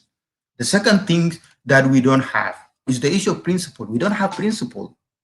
Because when you fight for something, you cannot just come and abandon it. So you need to have principle. We need to have principle. So we need to steer in ourselves and believe in what the change that we need to bring. So these are the things that I think will be able to solve the issue that we are in. And thank you so much. My time has come, and I'm going to work also. Actually, I'm very late. Okay, thank you so much, and see you later. دكتور فرانسيس هو ماشي للشغل. thank you. شكرا جزيلا دكتور. Thank you for your time, and thank you actually for being with us here almost for like now we are going to 5 hours, so 4 hours and 30 minutes. Thank you so much. ندي آخر فرصة لأمباسادور إيمانويل جاوين. Dan Charles Etaili is down here. I will give him some minutes, then I will close the show. تفضل أمباسادور. No, thank you, but أنا كنت افتكرت بإنه we would have moved ahead a little bit لأنه في حاجات مهمة ما ناولناه في الانترفيو بتاع دكتور بروفيسور دو نيابا، خاصة ما يختص بالاقتصاد في جنوب السودان وما يختص بالأحزاب السياسية والأيديولوجية. ده قضايا مهمة جدا. So كنت افتكرت بأنه we'll go to this discussion. But nevertheless, I think the discussion has moved from what we Ambassador, to continue and نعمل لهم حلقة تانية النقطتين دي. Yeah. And I think the discussion just derailed. The discussion that we had, we were talking about the issue of what to do. The fact that should we go for election or not? And if not, then what can be done in the stand of the extension? Should we extend the life of the government under revitalized RCs? Or should we establish a new government with a different program? I think this was the main gist of the issues. But I think it derailed to the means of whether we could have a peaceful demonstration and a peaceful uprising in South Sudan. And many of the speakers started spending time out of the main topic that we were discussing. But I don't want to respond to a lot of accusation and empty political rhetoric that came before, and the issues of Soma and what about Soma and not Soma. This is not the time for it. But let us move ahead to the time of the extension, and I'll repeat myself. The revitalized RCS now has reached to a deadlock. It has come to a close. It's only a couple of months left for the 3 years of the interim period to elapse. Now, we have an agreement that has not been implemented in letter and spirit. We have two belligerent leaders who have no political will, especially the government of Kir. Kir is not showing any good political will in terms of implementing the agreement, and hence, leading to the almost the natural death stage of the agreement now. The people of South Sudan are saying 2022, there should be no more extension. We need a new government with new people. Because if the new government we are demanding for, or the people of South Sudan are asking, constitute the same individuals or the same personalities that have destroyed our country, then we would have done zero work. And there will be no progress, there will be no stability, and we will also go back to square one, of lack of implementation in terms of the reforms we want, in terms of drafting a permanent constitution, in terms of creating a democratic atmosphere, in terms of having census that is required for the elections in the country. So we are saying these are the obstacles that are there.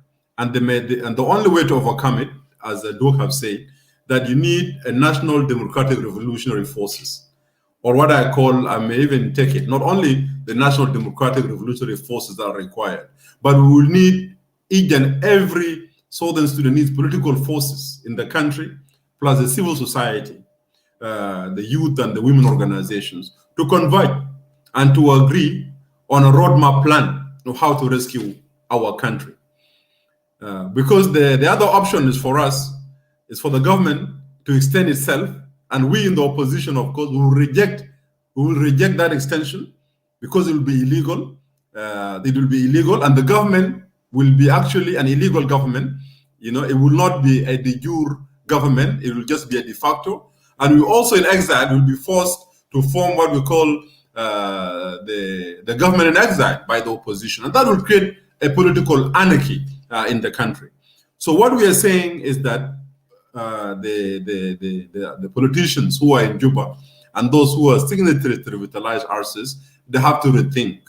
They have to rethink seriously, and they have to reach out to all the political forces in the country so that we could have, a peaceful resolution of the conflict, so that we could agree on the parameters of how our country could be moved a step back, a step forth in terms of creating the necessary reforms that we require. Having said that, let me just make a footnote to the issues that many of you and the speakers they misunderstood us. When we talked about the civil uprising, it's not the first time. I think people talked about it in 2019, and many of us were vocal in the social media. We supported that peaceful uprising across our country because we thought that what was happening in Sudan, the Arab Spring in Egypt, and in Libya could be replicated in our country. But nothing happened. Nothing happened, and people really need to do really a proper assessment as to the reasons why the uprising did not take place. And people did a proper analysis of what really went wrong. We found out the following, that our population at that time, that was 2019 or 2018, they were not yet ready for a peaceful uprising inside Juba or another part of South Sudan, because the political consciousness and the political preparation that is required to bring an uprising in South Sudan, the ground was not yet fertile. Therefore, we cannot just throw a seed on a ground that is not fertile. That was one. Secondly, and as Brother Edward said it correctly, in order for you to have an uprising like what happened in Sudan and other places, there are certain parameters or certain bases or foundations that you need to have first. One, you need to have a very active civil society in the country. That is one, very active civil society. The second, you need political parties inside the country that are organized, that are able to move the masses, to the street so that they could demonstrate. The third part of it, you need an army that is national in its character and composition and has a national orientation. These are simple facts and for building blocks that are required for an uprising. Now you come to South Sudan and let us be genuine, and ask honest questions. ما حاجة بتعواطف وخطب حماسية. Okay. خلينا ننظر نظرة دقيقة للأوضاع الموجودة في البلد. هل جنوب السودان الآن جاهز؟ Is South Sudan now ready for a popular uprising? To answer this, let us look at the civil society in our country. There is no really an active civil society that can move the street. There is no political parties inside the country now that can talk and hold rallies, and mobilize people to come to the street. Unfortunately, the parties that have signed an agreement now, they cannot even make a press statement inside Juba. الأحزاب المضوا الاتفاق الآن to vitalize access ما قادرين يتكلموا حتى في داخل جوبا. They cannot have a press conference, leave alone political rallies to mobilize the people to go to the street. You come to the army. In South Sudan now, you don't have a national army like what you have in Egypt or in Sudan that will take the side of the people if they go to the street. The army is heavily controlled by Salva Kiir. The army is heavily tribalized. The same thing with the national security. So that kind of army is not a national army that will go to the street and defend the people. The army in South Sudan is not there to defend the constitution of the country. The army in South Sudan is to defend Kiir. And Kiir has said it. That الجيش البسيط بتاعي ده أنا بجيبه حولي.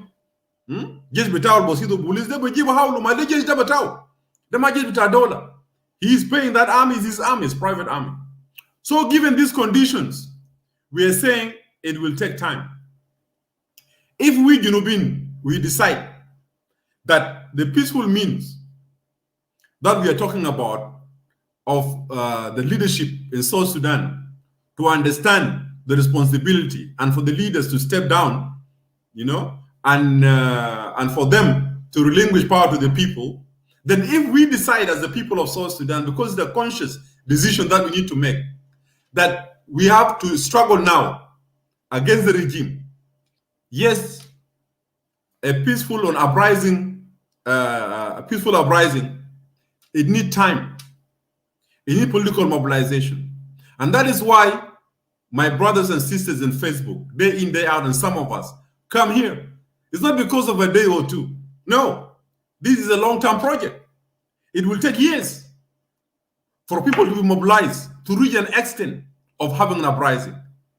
Let us not mix the anger that is prevailing in the country by saying that it is ready for an uprising. And anger could be transformed into other things. It could be physical. In South Sudan, we have seen through history. During Nimeri time, Junubin were not happy because of Ganal Jungule. The student demonstrated. Because of Sharia law, the student demonstrated. Because of Kasha in Khartoum, Junubin demonstrated. And went where? And went to the bush. They mobilized themselves because Nimeri was a dictator at that time, like the dictatorial regime you have in Juba today. So what did the student do? Those of La Kurunya, those of Nyashagak, those of Pagana Mum, they went to the bush. That's why SPLM was formed. Why was SPLM formed? SPLM was formed as a reaction to liberate the Sudanese from the tyranny and the dictatorship of Nimeri. Peaceful uprising was tried in Khartoum. It failed at that time. Because at that time, the community, society was not ready for a peaceful uprising against Nimeri. But SPLM started in 1983. And I'm saying, yes, people are angry. The conditions are right. But the conditions, knowing our people, will be a physical revolution. Because a peaceful uprising at this time in Juba is difficult. We tried it in May last year, and we called for the Red Card, movement. Where is it today? Where are the members of the Red Card movement? Where are the leaders of the Red Card movement? People have gone back to their cocoons. It took a tribal dimension. People went back. And there's nothing now. So we are saying, yes, the conditions for revolutions are right. But this will be a revolutionary struggle. After the people of South Sudan have decided that the regime is no longer listening to them, Junubin will go to the bushes and take up arms. So we are not saying that revolution is not possible. Now, to conclude on the topic, the way out of these political, social, and economical ills that our country is facing is for us to forget about revitalized ourselves. None of us in the Soma, as Philemon keep on saying this, I don't know, out of just emotions that lie in a Soma, let them come to Juba. Come to Juba, nobody need to be invited to Juba. If we thought that there was something good in terms of implementation of the agreement, we would be in Juba. And it is very surprising that our brothers in Iowa are the one telling us to come to Juba, and it is them now coming and crying on the Facebook that agreement is not going well. Kir has no political will. Kir is not implementing agreement. And you want us to go to Juba. To go to Juba now, for us to go and play cards with you in Juba and play dominoes? You want us to go in Juba? The editorial sitting in Juba, he cannot even pay his office, as old Edward is saying.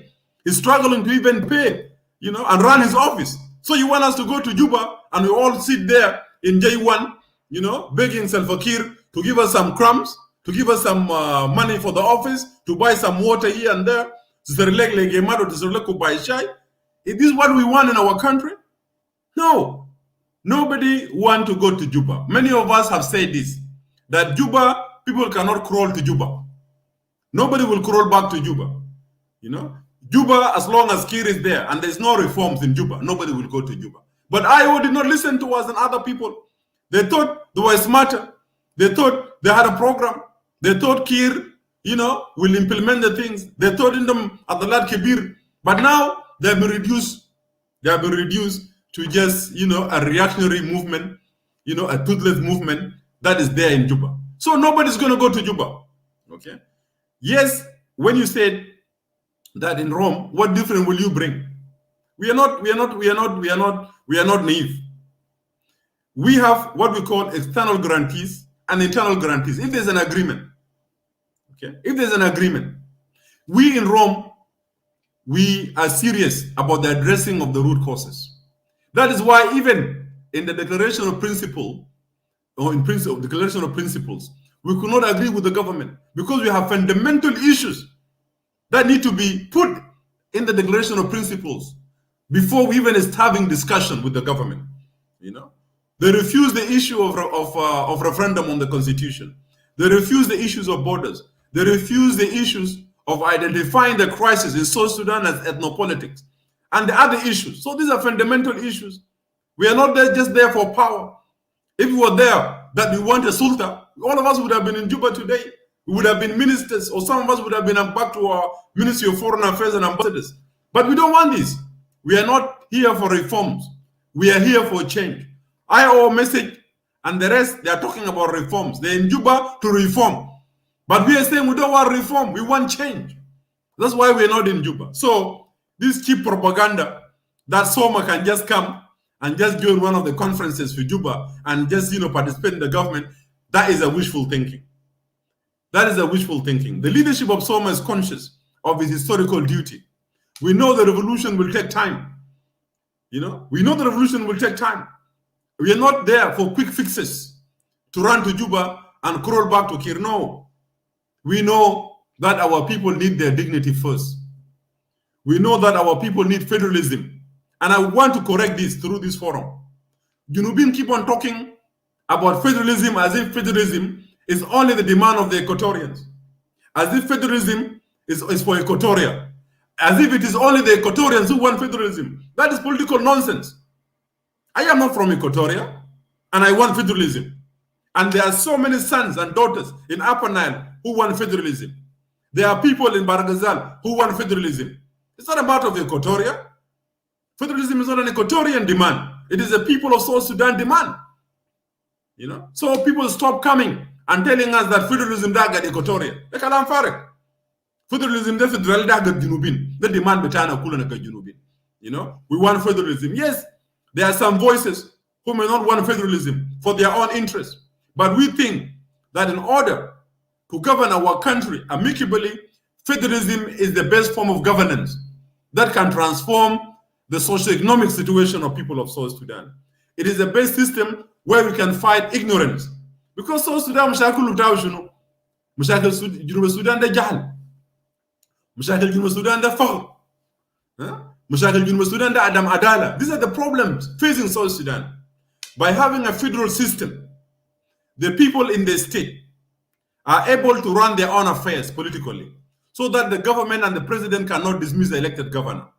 They can run their wealth rather than taking 80% of the wealth found in the state to be given to Juba. The people in the free freeze can have the right to determine their own, economic policy and have the right to implement the economic policy.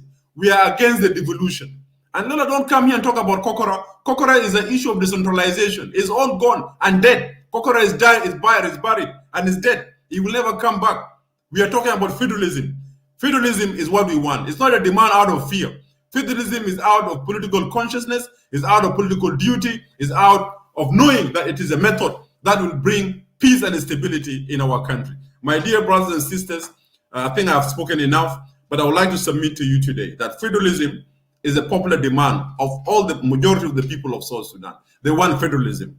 That is one. Secondly, there is no extension. We will not accept an extension of the rotten regime and their partners in crime, under so-called revitalized RCs. We will not accept that. We will only accept a new government, be it a mixture of technocrats and politicians and all the stakeholders that will run our country based on a political program, based on an economic Marshall Plan, to jumpstart the socio-economic development in our country. That is the only extension we are talking about. But we are not talking about extending Kir government and React government. We will not extend them because they have destroyed our country.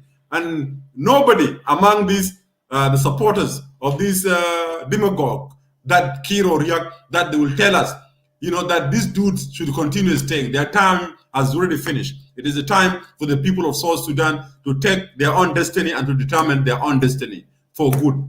And thank you, Brother Edward. And thank you for thank you. شكرا امباسدر. خليك موجود قبل ما نحن نكتم الحلقه عشان انا اديك كلمه اخيره. و thank you for clarifying many points. شكرا جزيلا. I don't have much to say now. أنا بس كل ده أضيف حاجة لكن أنا بضيفه بعد ما ندي شارلز قبل ما نختم الحلقة. شارلز طبعا من جبال keep telling me bring me Edward, so let me try to give him some minute. Then we give Filimun some minute and Ambassador Emmanuel we close the show. أنا بعتذر لباش مهندس دومينيك أنا قاعد جبال رسلتلني يا شارلز. Can you unmute yourself?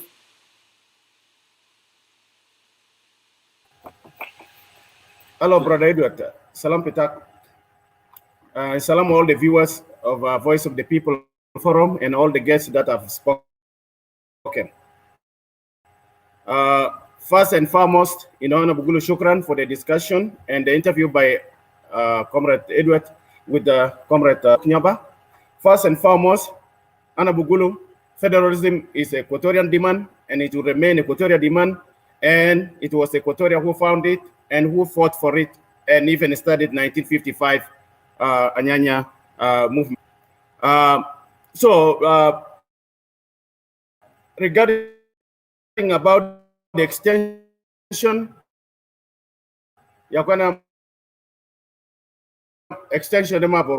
we disagree with the extension, and we know that the IO is the umbrella of IO is the mother of the movement of any people in our country. The SPLM-IO, under the leadership of Dr. Riak, will free the people of South Sudan. Sibuta unasta al-gishakil fi Rome, omamul conference that of Rome, oleamul press conference that of Canada. So it will not be, IO is doing conference every day on the social media. Please, we are not social media conferences. Be reminded, Charles, that's why I don't want to bring you. I respected actually opinion of the people.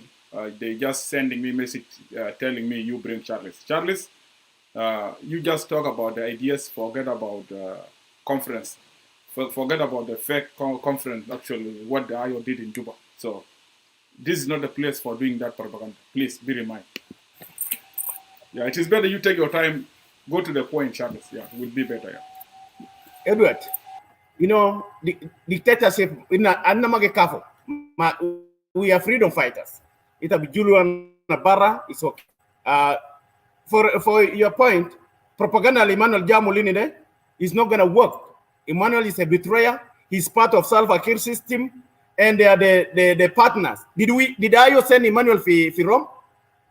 Did IO send Emmanuel for Rome? Or did even Emmanuel fight the people of the government of Salva Kiir? The propaganda for Tashunu. The discussion is about the topic, not about IO. And all of you people who come here, you say Salva Kiir failed to implement peace, which all of us know that Salva Kiir failed. Why do you blame Dr. Riak? Why do you blame Dr. Riak? Somebody who did not fail in the implementation of the peace. He went to Juba with Yedo. And Emmanuel, I want to tell you that whether IO be graduate to be a stick, those sticks will be used to defend our people. So those sticks will be effective. What will you use? Sorry, my Jamana, Malish. Actually, Gibel, I did not want to disregard the request between the viewers and the friends. Those actually requested me to invite Charles. Let me give some minute to Philemon, so Philemon, we can conclude. I give you 3 minutes, my brother. Go ahead, please. Unmute yourself, please. Unmute yourself.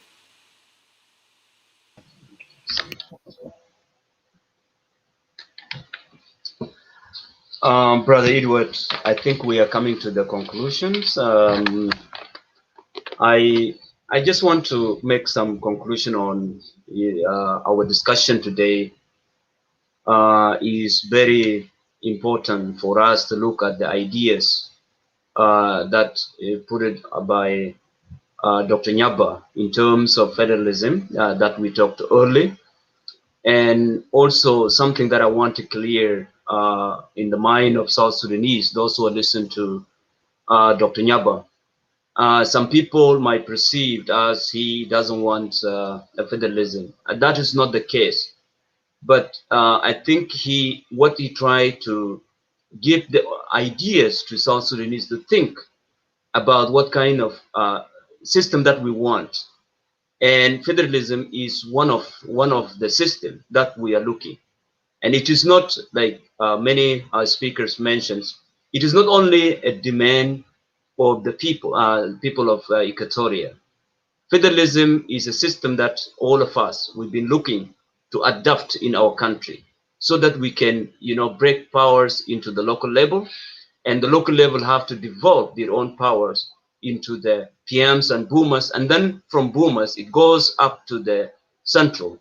In that way, there will be economic freedoms, and there also, people will be free to judge their own leaders in the local level. But the system that we have now is not giving us the right to say anything, and the system is controlled in the center, and that's why you see there's no any developments in the local level. There is no developments in the states.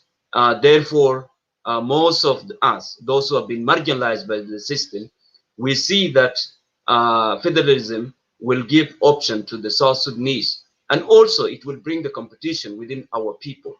So it is up to the local government and the states to develop their own institution, to bring the development that and provide services to their people, not the central. And that is why all of us, we call for federalism to be the only way. And due for the situation that we are facing, if you look at the peace agreement, many people see like IO maybe is working out from that. I don't think so. IO is working out on that ideas of federalism, because Dr. Machar has been very, very clear about that. And if you look in the preambles of so it mentioned there, and also you can look at the devolution of powers being the driving forces of the peace that we have now in the country. It doesn't mean that IO is working out from the ideas of federalism, because it has become very complicated for us, to preach ideas of federalism in the space that there is some opposition. And also something is very important that you mentioned, why people refuse about the federalism. There is some setback by some people from Greater Upper Nile, Greater Barghazal. I think those who are setting back and those who are opposing the ideas of federalism are the people that want to benefit from the system, system that failed the people, system that doesn't want to provide, and they are benefit from that system. That is why they are seeing that, if we break powers down into the local level, then they will lose their benefits. And that is the problem. But I see there is a lot of demand, and not only by the Equatorian, it is a demand for all of us, so that we can see if people are qualified, people are capable of developing their own system in the local government and the states. And that is, the ideas that I want to make it very clear here, because some people perceived Dr. Nyaba as maybe he's opposing, but he's not opposing, but he's giving his opinions on that. And the other thing is, as we talk about, the ideas of extension, what I'm saying here is my own opinion. It is not the IO opinions. IO has a different opinions about that.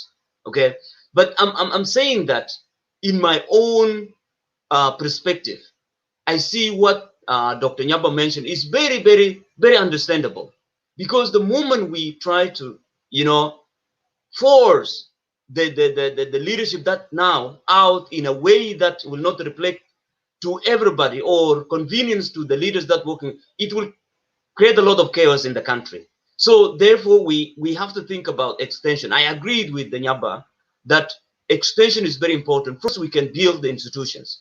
Second, we have to look at the status, like I mentioned, the economic center for economic studies that we can establish in the higher institution like universities. And also we can look at the security status now become a factor for development in South Sudan. So by laying down all this foundation, it can help South Sudanese when the extension period done, then immediately we can lay that foundation into the application whereby the system will run itself. And that is what, I agree with Nyaba about that opinions. But it is not an opinion of Ayo. Ayo might have a different opinions on that. And also it will give us, how we can be able to make sure our people to understand, raise the level of literacy in our country, a level of understanding. Instead of people thinking about tribes, they have to think about the country, what country that we want, how we're going to work together, how we're going to unite our people. These are the ideas that I'm thinking is very, very convenient in extension. And the other thing also I want to say before I conclude it is about the way I said it, that maybe if we say it about the revolutions, revolution is not going to happen. And I believe my brother, Ambassador Emmanuel, will agree with me on that. It is not going to happen when you have a society that believe on groups, okay? And that is why I brought the example. We have a failed political system in our country. We don't have any parties. There is no parties now in South Sudan. Let's be honest. There is no parties.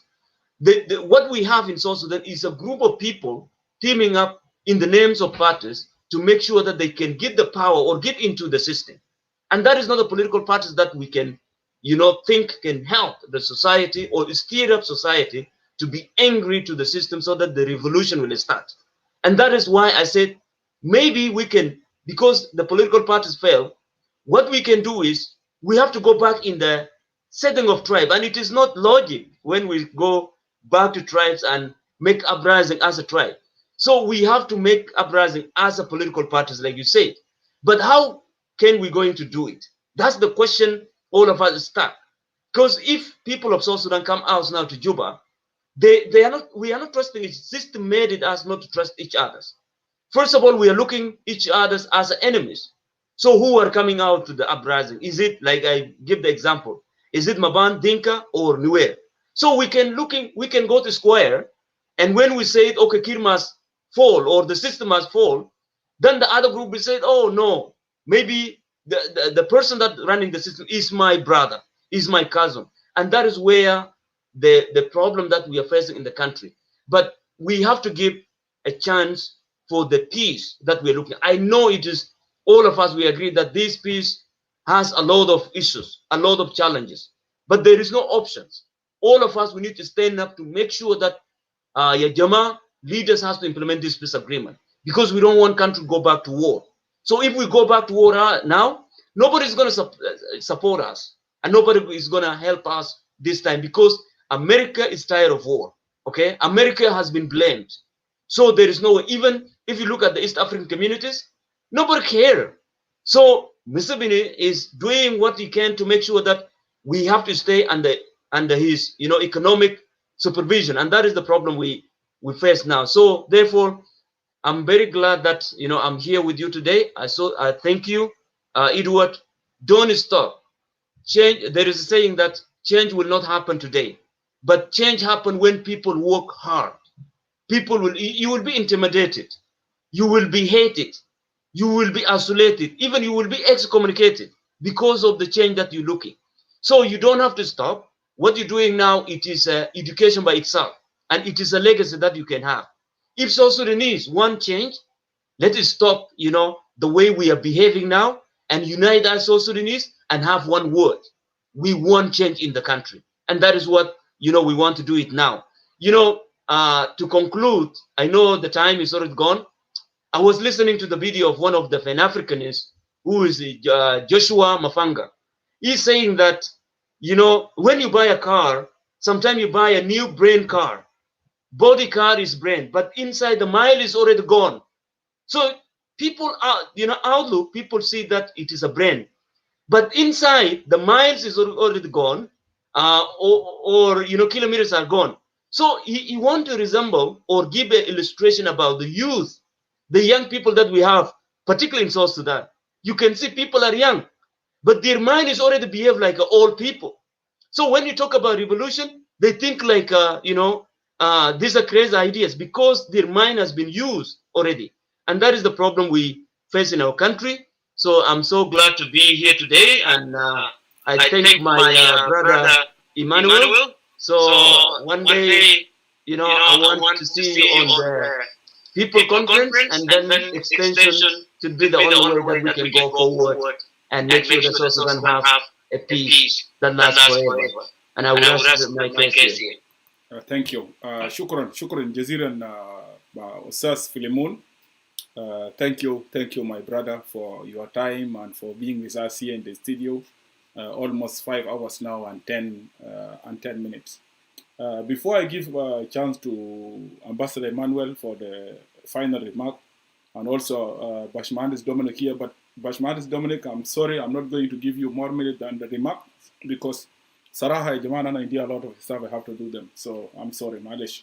We'll continue next time. We'll come back and وإننا اثنين نقطتين قضية بتاعة الاقتصاد وقضية بتاعة الأحزاب السياسية اللي ما ناقشناه. We will discuss them. I will make a show, and I will make also a show again then. Will come في أيام الجاي. That come in the next weekend. I think can be in the morning. We'll do it. We'll host thinking Ambassador Emmanuel and Dominic. We'll talk about that. But before أنا ندي فرصة لأمباسادور إيمانويل في نقطة أنا داير نوضح للمشاهدين. واحد، أنا زي ما ذكرت جباله كل مرة قاعد أقول للناس القضية بتاعت الأبرايسنج الانتفاضة ما بتحصل تلقائيا، يعني بتاخد زمن. الناس طبعا الناس كثيرين متوقعين إنه دايرين تغيير الليلة في جنوب السودان. They want a change today or tomorrow, and it will not happen like that. It will not work like that. It will take time. We'll still talking. We'll keep talking, preaching. بعد ذاك الوعي بتجي، الثورة بتخلق نفسها. في ظروف معينة الثورة هتحتاج لها في جنوب السودان، حتى بالرغم غياب الأحزاب السياسية. مش ما في أحزاب سياسية، الأحزاب السياسية موجود في جنوب السودان، لكن مشكلة بتاعتنا إنه النظام الموجود نظام بتاع الحركة الشعبية، نظام ديكتاتوري، جهاز أمن ديكتاتوري بتغمع الأحزاب السياسية والمنظمات بالمنظمة المجتمع المدني. للمعلوميتكم لو في ناس كثير ما عارفين، عندنا يعني انتوا لو رجعتوا ورا ما بين 2005 أو 2009 والماشي اللي جاي قبل 2013 عندنا عدد كبير جدا من المنظمات كانت قوية في كل المدن بتاع جنوب السودان. أنا بعرف جزء منهم، منظمات بتاع حقوق الإنسان، شبكات بتاع حقوق الإنسان.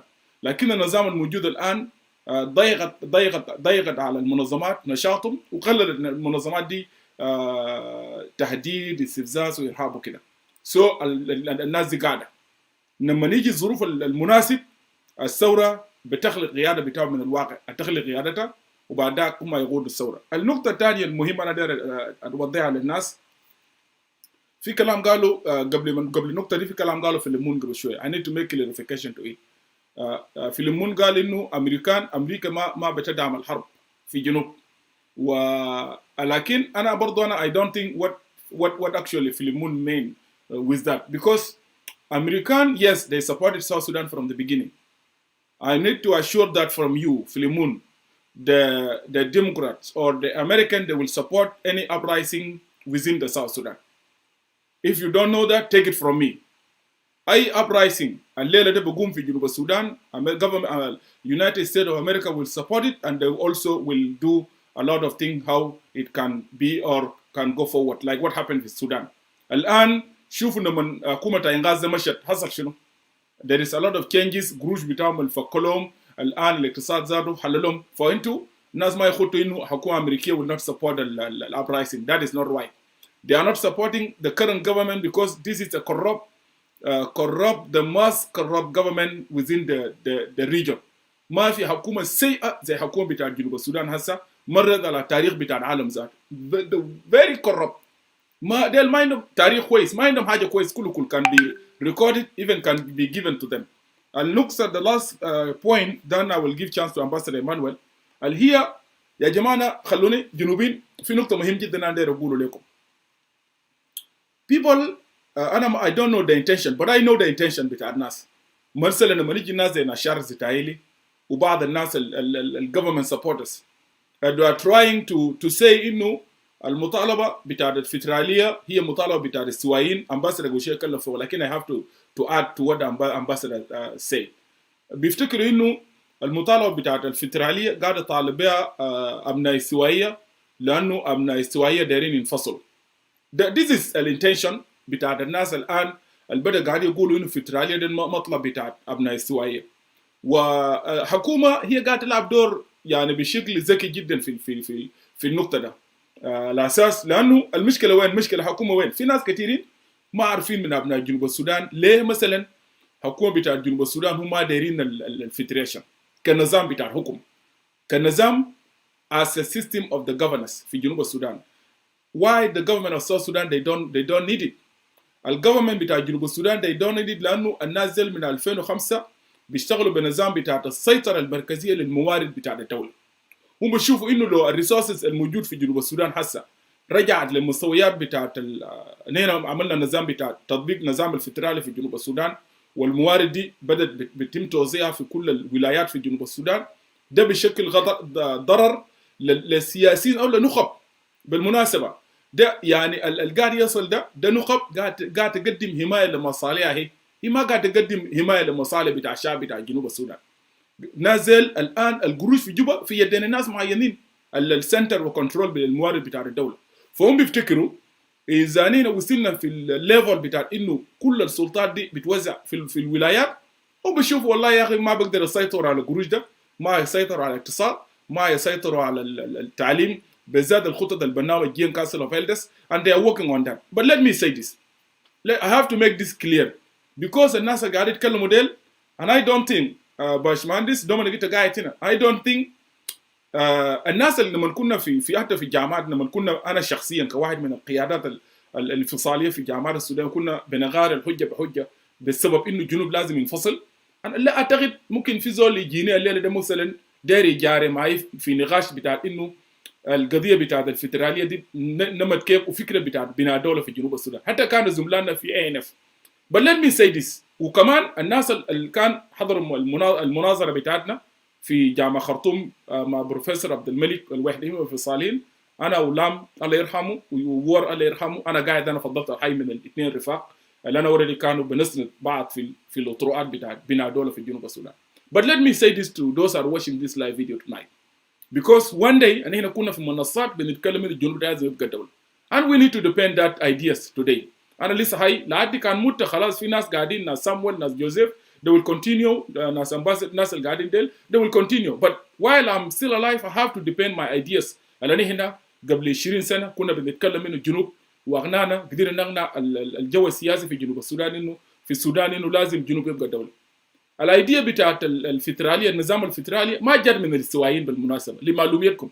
في ناس كثير انتوا يعني الجنوبيين انا قاعد اقول دائما في ناس الذاكره بتاعهم they have very short memory، يعني الميموري بتاعهم زي يعني هنا في الكمبيوتر when we are actually divided الميموري drive to partitions you know there is kind of empty point within the memory itself. يعني انت بتلقى البارتيشن الميموري بينده 120 بايت، so 120 بايت there is some missing point بتلقاه 000. so الناس زي ديل we have a lot of Ambassador Emmanuel kind of these people في جنوب السودان and most of them they are actually active here when we are talking. الفكره بتاع انه الزول اول زول نطق، ارجعوا للتاريخ، انتوا دايرين تزيفوا تاريخ اخوانا، التاريخ ده بتزيف.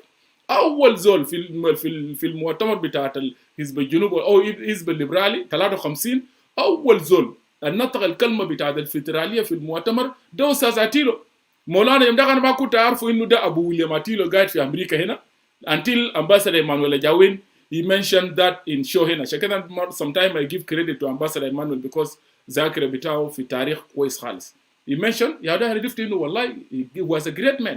ده اول زول اللي mention انه فدراليه كنظام حكم دايرينه في اطار السودان الواحد ده عتيلو كويس. ده أتر عتيلو ده ما استوائي، ده شلكاوي. معناه الايديا بتاعت الفدراليه itself it didn't came from Equatoria. ليه؟ ده الجنوبيين ده كان مطلب بتاع المثقفين الجنوبيين كانوا بيشوفوا زي ما قال بروفيسور أدوك انه الحكومه الموجود في السودان كان قاعد يحمشهم وما قاعد الناس دي ما لاقين نفسهم في السلطه وفي الموارد وكده. what is the problem؟ المشكله بتاعتنا انه always we connect، يعني هنا بنربط ما بين الكوكرا والفدريشن كويس. يا جماعه في نقطه مهمه خلينا اقول لكم الجنوبيين قاعدين هنا وامباسادور ايمانويل كان يجي يتكلم فوق قدامنا قبل ما نختم الشو. النقطه دي لازم I have to mention it. ناس قاعدين تنسوا يا جنوبيين، نينا قاعدين ننسى الاسباب بتاع الكوكرا شنو. People tonight they are blaming Equatorian. Is that Al-Aghliyah, we did not take that mentality out in our thinking. There will not be South Sudan. Junubin, take this from me. Ma fi have aykun haja isimu Junub Sudan one day. Is there any machine this bad thinking outside from our mindset? Innu al-Equatoria del, dairin in Fossil, udairin yawar al-Fitralia, there will be no haja isimu called South Sudan. Itu dairin ma dairinu, you mark down. And one day some of you will come back to what Edward said. Fi asbab bitat Kokra, fi there is a difference between Federation and Kokra. Kokra جات كرياكشن كرتفعل ناس فيزياء مثلا انا كزول بتاع فيزياء نحن دائما بنستخدم القانون الثالث لنيوتن اللي هو القانون بتاع لكل فعل رد فعل مساوي له في مقدار ومضاد له في نفس الاتجاه. يا جماعه انا داير اقول لكم الليله في الشو انتم قاعدين ده، لو كان الحكومه الاقليميه كانت في واو الفراتيب ودنك بتاعت واو بنفس البيهيفير بتاع الحكومه بتاعت قبل اليره الثانيه كان طرد الجنوبيين، كان طرد الجنوبيين. ما بطلوا الكذب والنفاق اللي انتوا قاعدين بتعملوا ده. لو كان شوف انا اسمعوا كلامي ده، حكومه ده لو كان قاعد معنا في ملكال مع الشلوك بتاعنا ده ودنك القاعد كان طردناكم، كنا بنطردكم ليه؟ فساد، فوضى، بوليس يجيبون قبليه في البوليس بدقوا في الناس ماشيين في السوق استعمار. يا جماعه nobody will accept this. Equatorial they were so very intelligent، نازل intelligence. ما في زول ممكن يقبل اللي كان بيعملوا في الزون بتاع الحكومه بتاع قبل اليره الجنوبيين. عشان كده نازل طردوكم. كويس؟ طردوا الحكومه ده. يا خمشوا تو فوضى، فساد، كوربشن وشنو ده؟ يا غسل كو شيلوا الحكومه دي، شوفوا لهم مال ثاني يا اخي. So الكلام ده let us take it like that. انا متاكد انا ادوارد ده لو the same behavior الرئيس ده كان جوزيف لاغو وحكومه ده كان في واو والله الناس واو ده كان طردوا، وحكومه ده جوزيف لاغو بتعبر لو كان في ملكال كان طردوا. كويس؟ ولو كان في بور والحكومه ده كان الناس بيجي مارسو في جوبا ده كان طردوا. عشان كده دائما هنا ما نطلع برا من الاسباب بتاع كوكرا، ما نربطه بالفدراليه كنظام بتاع حكم سياسي. استوائيين ديل ما عملوا اي غلط، ما عملوا اي غلط. الناس ديل كان من حقهم انتوا قاعدين زي ما قاعد يصل في جوبا هسه. جوبا ده هسه قاعد يصل يا جماعه جوبا فيه حكومه هسه. الجوبا ده لو ما كان النظام بتاع السلطه والجهاز الامن اللي انتوا ماسكينه ده والله كان كوكرا تو قام. خليني اكون معكم واضح والله العظيم يا جماعه المواطنين قاعدين في جوبا ده الليله ده خليكم من استوائيه، كل الجنوبيين قاعدين في جوبا ده لو الليله ده هم بيجوا عندهم سلاح وشالوا السلاح ولا يبطلوا الحكومه بتاع كير ده كله حراميه يا اخي، حراميه ولصوص وشنو فساد. دل بيغتصبوا النسوان كبار في جوبا، بنات صغار بيغتصبوا، الناس بيختفوا. انتوا تيجي تقول لي انه كوكرا ده مو كوكرا ها الحكومه ده بتنطرد. So أنا هنا let us put that while we are talking about the government. وانا ماشي اجيب امباسادور مانويل جاوين انا قاعد اتكلم عن الحكومه الاصل اللي بتجي وبتطبق القانون، الحكومه اللي بتطبق العداله عن طريق بتاع تطبيق القانون والمساواه والعداله وسط بتاع الشعب بتاع جنوب السودان. سو انتوا الناس اللي بيتكلموا امتي توك ديل اللي قاعد يصل في جوبا ده هسه اغتصاب بتاع النسوان كبار، عجائز كبار، وفي حكومه موجود في جوبا، في جهاز الامن في جوبا، في انون كمان من موجود في جوبا. يا اخوانا تقول لي ما يطردوا والله كوكورو نمر 2 بيجي تو قاتل ولا شنو؟ الليله ده الناس مواطنين في جوبا لو ليكوا سلاح بيطردوكم كلكم حراميه. Get out from Juba, go whatever you want to go. So let us take it in our problem is the type of the governance of the system اللي هنا كنا ضده. ده نفس الممارسات اللي كانوا يمارسوا الشمال يا ودل قاعد يمارسوا هسه. So that why we need to correct this. So this thing need to be differentiated. الايديا بتاع الفدراليه ما كله ما استوائيه فقط، ده كان المطلب بتاع كل الجنوبيين كلنا في جنوب السودان. الاكواتوريا متمسكين بهم لانهم مضرين. ناس اكواتوريا هسه هم اكثر ناس بيطالبوا بفدراليه ليه؟ لانهم مضرين يا جماعه. القاعد في جوبا ده هم مضررين، لذلك بقول يا جماعه يا خلوه يكون كده، شيلوا الحاصمه دي يا اخي، الشال يا اخي. انا عشان كده لو كان عندنا حكومه موجود في جنوب السودان هسه ده انا يدور له بجد رئيس هسه ده بكره انا بطلع قرار this government need to be removed to anyone else. يشيلوا محل تاني ما فيه مواطنين، يشيلوا في محل جونجر نسموه رامشيل، نشيلوا ما اعرف نشوف لواطا وين، بس العاصمه ده يشيلوا ويمنوا بنيو رولز، مش الفوضى بتاع عندنا مواطنين. اسر جوبا اسر الانتاج الجنوبي فنادق البنو في جوبا ده دمرت المواطنين بتاع السوايه يا جماعه. let us be honest. انتوا لو ما بتعرفوا تسمعوا الكلام ده اسمعوا مني انا. الاستوائيه الان في الحاصل موجود اكثر ناس متضررين اجتماعيا واخلاقيا. انتوا لو ما تسمعوا الكلام ده وتسمعوا مني كويس. لذلك يا جماعه لازم ده فيه ضرر خليه يشيله يا اخي. امباسدر مان ولا جاوين؟ unmute yourself ambassador. Ambassador, unmute yourself. شكرا باج مهندس للسرد التاريخي بتاعك. I think people sometimes, I always tell them, just read. People just come with these emotional outbursts and just making generalized statements without really examining it. But before I conclude, there are certain historical facts I would just like to add to what Edward has said. The demand for federalism in South Sudan, and I will urge many of you to read, the demand for federalism came in 1954 in the Liberal Party convention that was held in Juba. In that Liberal Party convention, the Honorable Otorad Atilo, whom he mentioned, and he was a Shuluk, he's the one who proposed the demand for federalism.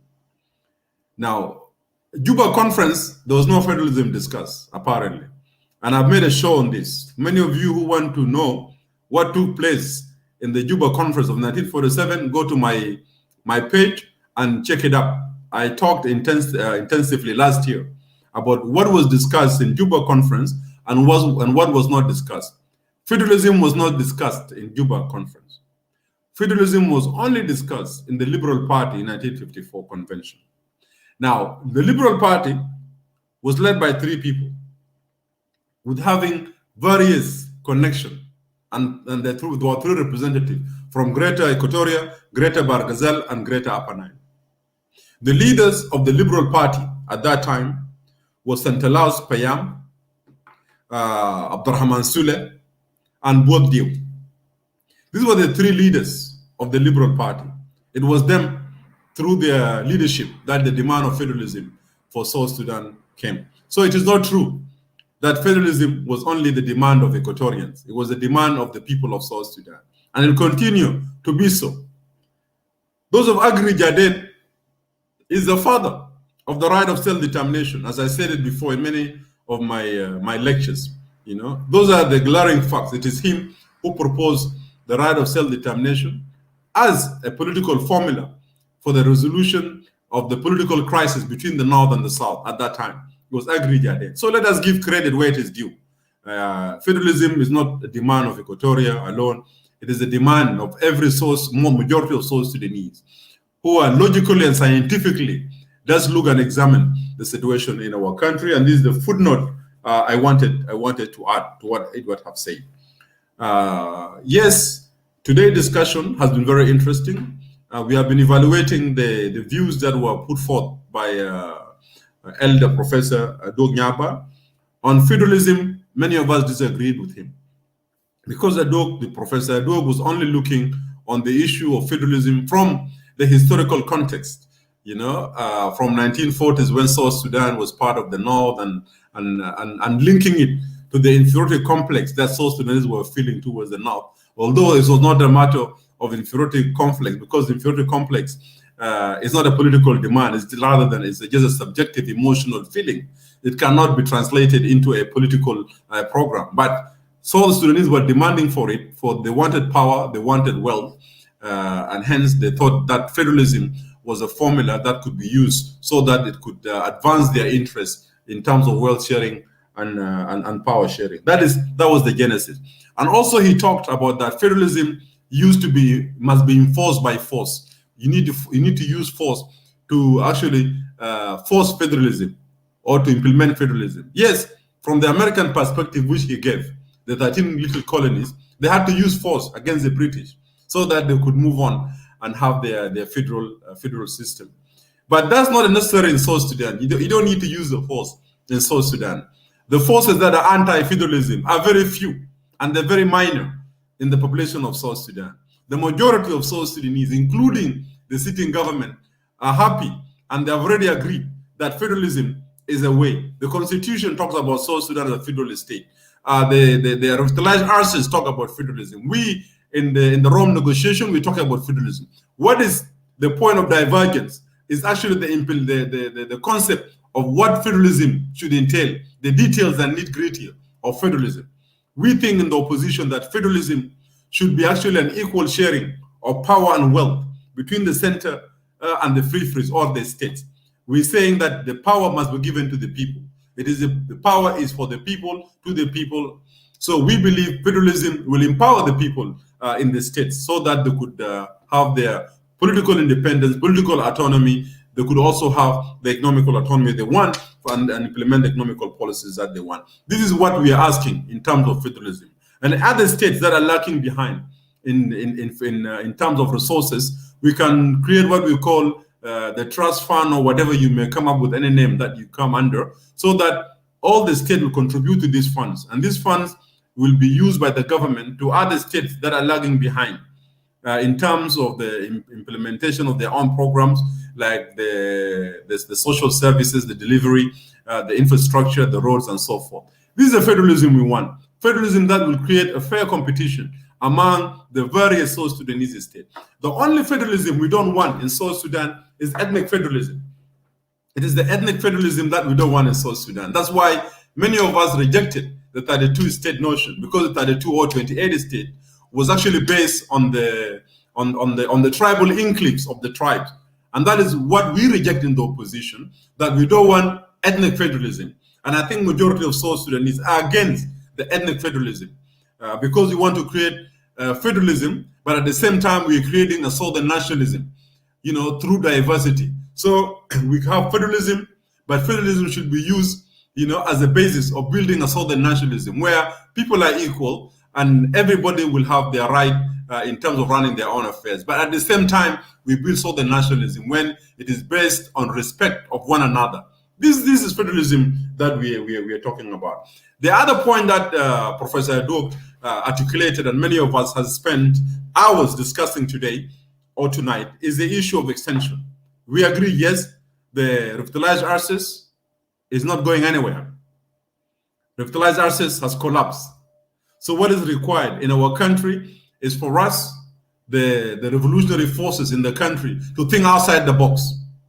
Yes, we're not talking about the extension of this government, but we are talking about the need of forming a new government of national unity that would be a hybrid. We need a hybrid form of governance, of government, that is composed of the civil society, or what we call the technocrats, and the political parties, And then you have the presidency, and you have the prime minister, and you have a national parliament, and you have a lean ministers or cabinet, so that the debates and the running of the new program for the new government will be in the parliament, and the parliament will be the custodian of implementing the timetable we, the people of South Sudan, will agree in terms of the economical policies we want, and in terms of the humanitarian assistance, in terms of the repatriation of the many of our people back home.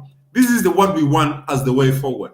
We are not here to just, be guided by emotional outbursts. So, brothers and sisters, this is what I think is a solution to the discussion and my contribution to the constructive discussion that Professor Adwok Nyaba has engaged into yesterday. And we hope the coming days, Brother Edward will hold a show on the other fundamental issues that were left out, the issue of political ideology, the issue of economy. Remember, Michael Mukwei has an interview on Monday, and many of us, we want to react to Michael Mukwei. So we don't want, our reaction to Michael Mukwei to take this. So we hope, Edward, you'll get time tomorrow, because it won't take long. An hour or two, I think, should be enough for us to discuss these outstanding issues, so that we do a service to Professor Nyaba interview. So we finish it. So next week, 1 week in politics is a long time, but my hand is Edward. So for us to wait until next week, with that, my brother, the struggle continues. This is what I agree with you, that people need to know one thing. The uprising and the peaceful uprising that we're talking for is not an event. It is a process. Okay? The uprising is a process. It's not an event. Junubin, the one things now. We are saying there's no revolution that can be born in a day. Revolution is a process. It is a reaction. It's a chain reaction that takes time for it to mature. We are saying through the media, through the Facebook now, you are creating political consciousness. And Facebook now has created political consciousness, beyond any expectation. Because Facebook is the only forum now that you can talk actually to 10,000 people in a day or two. And I always say this, that the biggest crowd that Jesus Christ spoke to was 5,000. But with Facebook, you can talk more than 5,000, which means you're reaching to the audience. Now in Facebook, our elders are coming. Uncle Aldo has come to Facebook now. Adwok Nyaba has come to Facebook. These uncles, they're in their late 70s. They are coming to Facebook because they understand that Facebooks are indispensable. Facebook is a new political forum. ما في استاد ما في ميادين للنقاش لمنابر اسمها للنقاش السياسيه، ما في منابر بتاع أركان في جامعات في جنوب السودان للنقاش قضايا سياسيه، ما في ندوات سياسيه في جنوب السودان. So how do you do politics? You do politics now by Facebook. You can have your telephone and you click on the voice of the people and you watch it. Be it you're in Juba, you're in Torit, you're in Malakal, you're in Bibor, you're in Wow, you're anywhere. With your mobile phone, you can hear what is going on in the country. The political consciousness is developed. We don't want these dinosauric guys who keep on telling, well, like Facebook warriors, one world warriors, they just talk of Facebook. No, we are not here playing cards. The Facebook revolution, as they have said in America, the revolution will be televised. And the revolution of Facebook has been televised. People are watching it day in, day out. People's consciousness are changing. Their attitudes are changing. Their perceptions are changing. Who would have known that Jing Council of Elders, a spokesperson, I don't want to call him Joseph Gabon of Jing Council, could come to Facebook and even to say that, no, we are now with the people of South Sudan. This is a change. This is a change because the people in Facebook continued weeping the Jing Council of Elders. The Jing Council of Elders now is crying.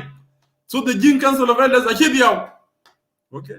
Jing Council of Elders are here. What is left from them is a bekat barshoya. Al-Fadal Basho mun bijiru. Now getting korogu min asot with Facebook. What is left there for them to run? So Facebook is creating a fundamental change. And anybody that ignores Facebook, they do that at their own peril. So the struggle continue. It is a process, it's not an event, and eventually the people of South Sudan will be victorious, be it through peaceful means or be it through armed struggle. Change is coming. Change is coming, and the tsunami of change is coming. And mark my word, it's a matter of time. Junubin will take their own destiny back. And once more, our country will be a great country. Because South Sudan, Hayakun Second Republic, a Jamhuriya Thania, Junubin are willing to achieve it. And together we will achieve it. And we're in the right course. So I will tell my brothers and sisters in Facebook to continue the struggle and to continue bringing change in our country. And I will also urge the politicians back home, those who are reformists, those who are nationalists, those who ascribe to the political revolutionaries' ideas and ideology to continue speaking. Because through that speaking inside Juba, the psychology of fear will be broken. And once the psychology of fear is broken, then the people are ready for change. With that, Edward, thank you very much. And thank you to your audience who have been faithfully watching us. And I hope in the coming days you'll have the final show so that we could finish Uncle Professor Adwok Nyaba. Thank you so much, Ambassador Emmanuel Ejawin. Thank you actually for your time. Thank you for being with us here for almost 5 hours, I think. Almost it's going to 6 hours now. Just 20 minutes or so, we reach to 6 hours. Thank you, Ambassador Emmanuel. Actually, we'll continue with the evaluation on Tuesday morning. Tomorrow I will not be able to come live even on Monday, but on Tuesday morning I will host Ambassador Emmanuel, and Dominic will continue with the remaining two topic from Professor Adwok interview. And also, in addition to that, there is a new thing coming out on Monday.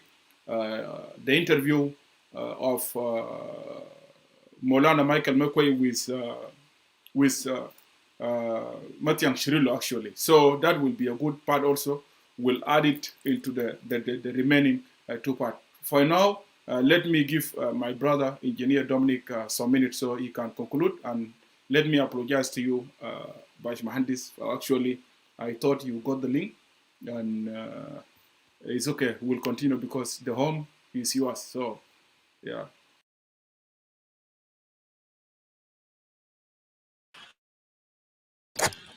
Thank you, Edward. I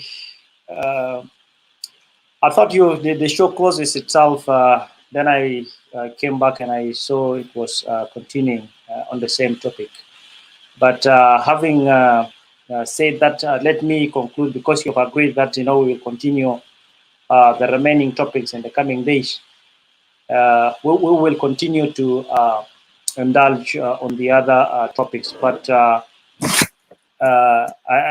let me agree that Professor Adwok has raised some very important things, and that really worth the discussions. Why? Because some of these things are so important that we don't just want to leave it like that, because then it will be a precedent. People will say, "Oh, you know what? This person said this," and then it will continue to be the order of the day. So we need also to put our impetus onto some of the things that are happening. Yeah, I agree with some of the folks that have said here.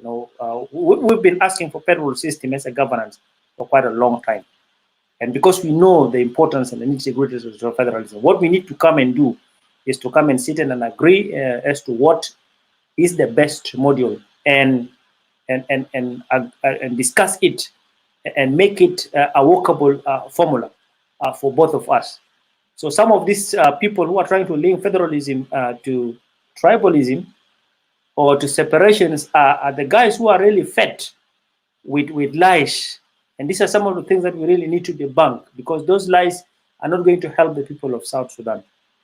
When when Adwok talk of leaders that emerges from those regions, and that this will destroy the semblances of unity, to me that is not a correct statement, because we wanted leaders from all parts of South Sudan. And he has talked about the Nyangatom. Where are the people of Nyangatom? Where are the people of Jie? These are people who are really forgotten. But again, we need to get leaders from these people. Garang was talking about, taking towns to the village. That is exactly what we want, because we knew the tragedy of centralized government. And we have really talked about it, and that guys wanted to control the center so that they can loot the resources at the expenses of the peripheries, and that is what Adwok Nyaba has said, that the people of South Sudan are more poorer than what it used to be, from 2005. Do we want it to continue to be poorer like that? That is a question that all of us are here supposed to be answering. And to me, that is a no. Okay? Extension of the governance for the sake of extension in order to appease these gentlemen when they are not even implementing this agreement is also a recipe for a disaster. Because what is it that you people are here to tell us or to convince us beyond that you need an extension? What is it that you have not completed for us to give you the extension? So extension must be warranted by the fact that there are gain charts. If there are not gain charts in the implementation of this agreement, there's no need for this extension. And therefore, going forward, again, mindful of the fact that dictators don't leave government like that, we need to come and agree, if there is a political will as South Sudanese, and say, now that the agreement has come to its a rightful end, the grantors are there, the AU is there, the IGAT is there. We were supposed to tell them that, the revitalized agreement cannot be implemented because of the reasons that we all know. And so going forward, for us to see a way out of this tragedy, there must be a government of technocrats, or a new dispensation that need to be agreed by the people of South Sudan. But leaving these duos to continue to operate in these operative motives that we are seeing, is not going to see us a headway. I agree that for any revolution to happen, we need to synthesize the people, and that is what Adwok said. Let us not be pessimist, because the conditions are there favorable. Let's we synthesize the army, the masses of the South Sudan, and like Emmanuel said, these guys are sizable. These are 1, 2, 3, 4, or 10 people. Say 100. They are the ones who are controlling the state of affairs in this country. Can the other millions of the people of South Sudan not drive them to the sea, like what John Garang said? We can drive them to the sea, but we need to rest assured that the revolution is not going to be stolen, because politicians are always there to steal the revolution of the people, which make them to lose faith. I will leave it at here, my brother, knowing very well that we will come and continue the topic. But I salute Elder Adwok Nyaba. He has raised some very important issues. We are yet to discuss about the role of the SPLM, who failed actually to create a counter, revolution to the already, a revolution that has happened. Because when you went to war to fight for a change, you must prepare the people, both for that dispensation and for the new dispensation, because they knew very well that the outcome of the referendum would have given us a birth for a country. So what would have been the situation if we were to be in Sudan? And what will be the situation now that we are in Sudan? South Sudan has failed us. That will tell us that if we were supposed to be in Sudan, we will also fail. So that counter revolution to create a society that is aware of its role is also very important. So the people are very important to rise up. And I agree with his statement that we don't have to really agonize. We don't have to agonize. We have to now act. It is in the spirit of this acting, that we can change the dispensation. So I thank you so very much, my brother, and we will meet in the days to come. Asma Hui comes at the شكرا جزيلا اخوي باشا دومينيك. للاسف الشديد يا جماعه هنا قعدنا هنا for so long. انا ما عندي حاجه كثير اقدر اضيفه للمشاهدين. انا بشكر بروفيسور أدوك نيابا. بعد الايفالويشن ده we'll try actually talk to him again and bring him back again. هنا هنجيبه تاني. we'll try to host him again نناقش معه بعض القضايا برضو ونشوف وجه النظر بتاعه شنو، لانه هنا دايرين الحاجه النقاش الممكن يحدث فعل سياسي في جنوب السودان. خلينا اشكر كل الناس اللي انضموا لنا، كل المتحدثين. انا بشكركم للزمن بتاعتكم، وانا بشكر المشاهدين بتاع صوت الشعب لزمنكم برضو for being with us for hours. اننا ناس هنا قاعدين في السودان وفي جوبا و it's too late ومصر but they still with us here. Thank you so much for being with us in the forum. We have to continue. آخر حاجة داير أقول لكم، الفدرالية ده مطلب بتاع كل شعب بتاع جنوب السودان. أننا ما نحاول نختزل الفدرالية ونحاول نطلع ناس استوائية، قال الناس الفصاليين وكده. الفدرالية ده مطلب بتاع الجنوبيين، عشان كده قبل أنا جبت الريكورد بتاع الهيستوري. ده مطلب بتاعنا كلنا كجنوبيين، ما مطلب بتاع one region. That we need to put it clear to ourselves. عشان هنا برضو أننا ما الناس تكرس في حاجة بعدين بكون صعب علينا إنه نتحمل النتائج بتاعه. ده نقطة بس أنا أقدر أوضح للجنوبيين.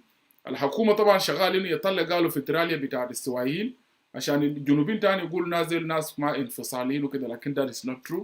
الفدرالية مطلب بتاعنا كلنا في جنوب السودان. الناس اللي ما دايرين في الفدرالية هسه من الحكومة ده ناس المستفيدين من السلطة، والما دايرين إنه يكون في استقرار في جنوب السودان وما يحصل تنمية. لازم الميزانية بتاع القروش تتوزع للأقاليم، وكل ولاية خليه ينمي قروش. الحكومة الفدرالية تعامل بستيت ما بالريجون ستيت. أنا لما نجي نتكلم عن الفدرالية we'll talk إنه الفدرالية تطبق في نظام بتاع الولايات. We don't nothing called region this is no. الفدرالية قاعد نتكلم عنه في إطار بتاع state زي ما قاعد يصل في الولايات المتحدة الأمريكية. We have 10 state. الميزانية بتطلع ماشي لل10 state، وكل ولاية لازم يكون دستور بتاعه عشان يقدر يعملوا تنمية في المناطق بتاعه. This is what we need to happen in the Republic of South Sudan. By saying this خليني أنا بشكركم كلكم الناس كانوا قاعدين معي مشاهدين. God bless you. We are here to agree and disagree, and we'll continue actually talking. We'll continue our topics on Tuesday. Actually, we'll do it in the morning, inshallah. So to finish it up and then move to another topic. God bless all of you. خلينا نقول الناس بتاعنا في جنوب السودان you have a good night. الناس بتاعنا في السودان good night. كذلك في مصر and the rest of the Africa you have a good night, and also you have a good evening للناس بتاعنا في أمريكا وفي كندا go as well. good morning للناس الموجودين في أستراليا, و good night برضو لل South Sudanese those are living in Europe. You have a good night until we meet on Tuesday. Thank you for being with us. God bless you all. منبر صوت الشعب, الراي والراي الآخر, شعب واحد ووطن واحد.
Mama,